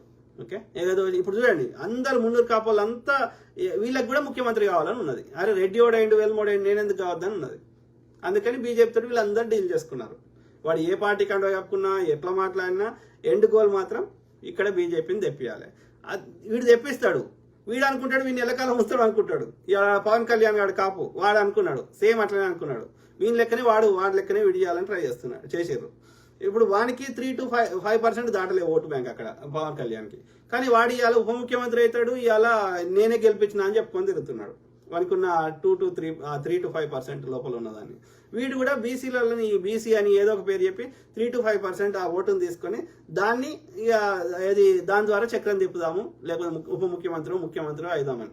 కానీ కరెక్టే, కానీ వీడు అనుకుంటాడు ఇట్లా. కానీ బ్రాహ్మణుడు వీని ఎంత సపోర్ట్ చేస్తుండు, వాడు ఇక్కడ రాలేడు కాబట్టి వీని వాడుకుంటున్నాడు. అలా ఒరిస్సాలో నవీన్ పట్నాయక్ ఫస్ట్ నుంచి ఇప్పటి వరకు కూడా కంప్లీట్ గా సపోర్ట్ చేసిండు బీజేపీకి. అయినా ఇవాళ ఎందుకు లేడు నవీన్ పట్నాయక్ని అంటే వానికి ఏం లేదు, బ్రాహ్మణుడు వాడు రావాలంతే. వాడు నాకు సపోర్ట్ చేసినవా ఇదా చూడాడు. మీరు చూడండి, నెక్స్ట్ టైం పవన్ కళ్యాణ్ ముఖ్యమంత్రి చేస్తాను వానికి ఆల్రెడీ ఇప్పుడు ఉప ముఖ్యమంత్రి ఇచ్చిండు. నెక్స్ట్ టైం టీడీపీని తీసేసి ఈ పవన్ కళ్యాణ్ గారిని ముఖ్యమంత్రి చేస్తా, నేను కాపాని చేస్తా అని చెప్పి వాడు అగ్రిమెంట్ చేసుకున్నాడు. నెక్స్ట్ టైం చేస్తాడు. కానీ ఆ తర్వాత ఏం చేస్తాడు, ఆ లోపల వీడు పట్టు తెచ్చుకొని నెక్స్ట్ టైం ఆ తర్వాత పవన్ కళ్యాణ్ అయిపోయినాక ఆ తర్వాత బ్రాహ్మణుడు వస్తాడు, బీజేపీ వస్తుంది. ఇప్పుడు టీడీపీ అన్ని కలిపి వచ్చినాయి. ఎందుకంటే ఆడ అన్ని కలిపితేనే అది అయ్యే అవకాశం ఉంది. విడిపోతే జగన్ కూడా మంచి ప్రాధాన్యం ఉంది, 40% ఓట్లు వచ్చినాయి కాబట్టి జగన్ గెలిచే అవకాశం ఉంది. జగన్ తీసేయాలి కాబట్టి కొంత మోసం చేసి కొంత ఇవన్నీ కుమ్మక్కై ఇట్లా రకరకాలుగా చేసి అడ్డదారిలో వచ్చిండు. నెక్స్ట్ టైం ఏం చేస్తాడు, టీడీపీని తీసేస్తాడు, ఈ పవన్ కళ్యాణ్ గారిని చేస్తాడు. ఆ తర్వాత ఓన్లీ బీజేపీ వస్తుంది. ఇక్కడ కూడా అంతే, తెలంగాణ కూడా. ఇప్పుడు ఈ మున్నూరు కాపాలందరి ద్వారా అంటాడు, వీడు ఒక టర్మ్ వచ్చేటట్టు చేస్తాడు, మోసం చేసి అలా ఎన్నికల అధికారులను మార్చి ఆ యొక్క అన్ని నంబర్స్ చేంజ్ చేసి అట్లా ఇట్లా చేసి వచ్చే ప్రయత్నం చేస్తాడు. లేకపోతే ఎవడన్నా అపోజిషన్ పార్టీ చెప్తే, లేకపోతే ఎన్నికల ముందు వాళ్ళ పార్టీలను చీల్చి హరీష్ రావుని అలా జాయిన్ చేసుకొని, లేకపోతే కాంగ్రెస్లో ఉన్న సిబిఐ ఈడీ అని బెదిరించి లోపలేస్తా అని ఎన్నికల ముందు వీళ్ళందరి కాంగ్రెస్ని బీఆర్ఎస్ని చీల్చి వాళ్ళని తీసుకొని ఇవన్నీ కుట్రలు చేసి మల్లిగాను ఇంకోను మున్నూరు కాపాని ముఖ్యమంత్రి చేసి వచ్చే ప్రయత్నం చేస్తాడు, మోసం చేసి. ఓకే, నెక్స్ట్ టైం ఆ తర్వాత మళ్ళీ కానీ వీళ్ళందరినీ మున్నూరు కాపాలని తీసి మళ్ళీ బ్రాహ్మణుడు వచ్చి కూర్చుంటాడు. సో ఇది బ్రాహ్మణ యొక్క స్ట్రాటజీ, ఆర్య బ్రాహ్మణ్ యొక్క స్ట్రాటజీ. దొంగ వాడు వ్యాపారం చేయడానికి వచ్చిండు బ్రిటిష్ వాడు. మన బలహీనతలన్నీ కరెక్ట్గా తెలుసుకొని వాడు వ్యాపారం పక్క పెట్టి మొత్తం పరిపాలన చేస్తుంటే స్టార్ట్ చేసిండు, మొత్తం ఫుల్ దోపిడీ చేస్తూ స్టార్ట్ చేసిండు. సేమ్ వాడి డిఎన్ఏ వీడి డిఎన్ఏ ఒకటే, వాడు ఆర్యుడే వీడు ఆర్యుడే. తెలంగాణ శ్యామ్ పగడిపల్లి, ఐఏఎస్ ఐపీఎస్లు ఏ కాలంలోనైనా పాలక వర్గం యొక్క ఏజెంట్లు. రాజ్యాంగ అదే బ్రదర్, ఆ ఐఏఎస్లు ఐపీఎస్లలో కూడా బీసీ ఎస్సీ ఎస్టీలు చాలా తక్కువ రానియరు, వచ్చినా కానీ వాళ్ళని ఆ యొక్క కీ స్థానాల్లో డెసిషన్ మేకింగ్లో ఉంచారు. ఓకే, ఐఏఎస్లు ఐపీఎస్లు ఏ కాలంలోనైనా పాలక వర్గం యొక్క ఏజెంట్లు. రాజ్యాంగాన్ని చట్టాన్ని పోస్టింగ్ల కోసం తుంగలో తొక్కే ఉద్యోగులు వాళ్ళు. అధికార పార్టీకి అనుకూలంగా ప్రజలకు వ్యతిరేకంగా పనిచేయడానికి డిగ్రీతో ఉద్యోగం పొందిన వాళ్ళు పదవీ కాలంలో 100 కోట్లు సంపాదించి ఆ తర్వాత ముఖ్యమంత్రి కాళ్ళు మొక్కి ఎమ్మెల్యే ఎంపీ టికెట్లు తెచ్చుకునే బాపతు వీళ్ళను నమ్మకపోవడమే మంచిది. అదే బ్రదర్, ఐఏఎస్ ఐపీఎస్లు వాళ్ళ ఏమంటారు, వాళ్ళకి ఇచ్చిన పని చేస్తారు, 4 పైసలు సంపాదించుకోవాలని ట్రై చేస్తారు. వాళ్ళని మనం ఏం తిట్టడానికి లేదు, కానీ వాళ్ళని నియమించే వాళ్ళని ఎవరైతే ఒక పర్టికులర్ కులం వాళ్ళని పెట్టుకుంటున్నా వాని సోర్స్ని తిడదాం. ఏమంటున్నాడు రామ్ దూడల, ఏమంటున్నారు కదా, జనగామలో కొమ్మూరు ప్రతాప్ రెడ్డి కార్యకర్తలను పట్టించుకోవట్లేదు. ఓకే, కార్యకర్తలు కాంగ్రెస్ పిసిసి ప్రెసిడెంట్ మహేష్ కుమార్ గౌడ్ గారు చూడండి, చర్యలు తీసుకోండి. మసూద్ ఖాన్, నమస్తే అన్నగారు, నమస్తే to all my brothers sisters friends everyone. Okay అంటారు బ్రదర్.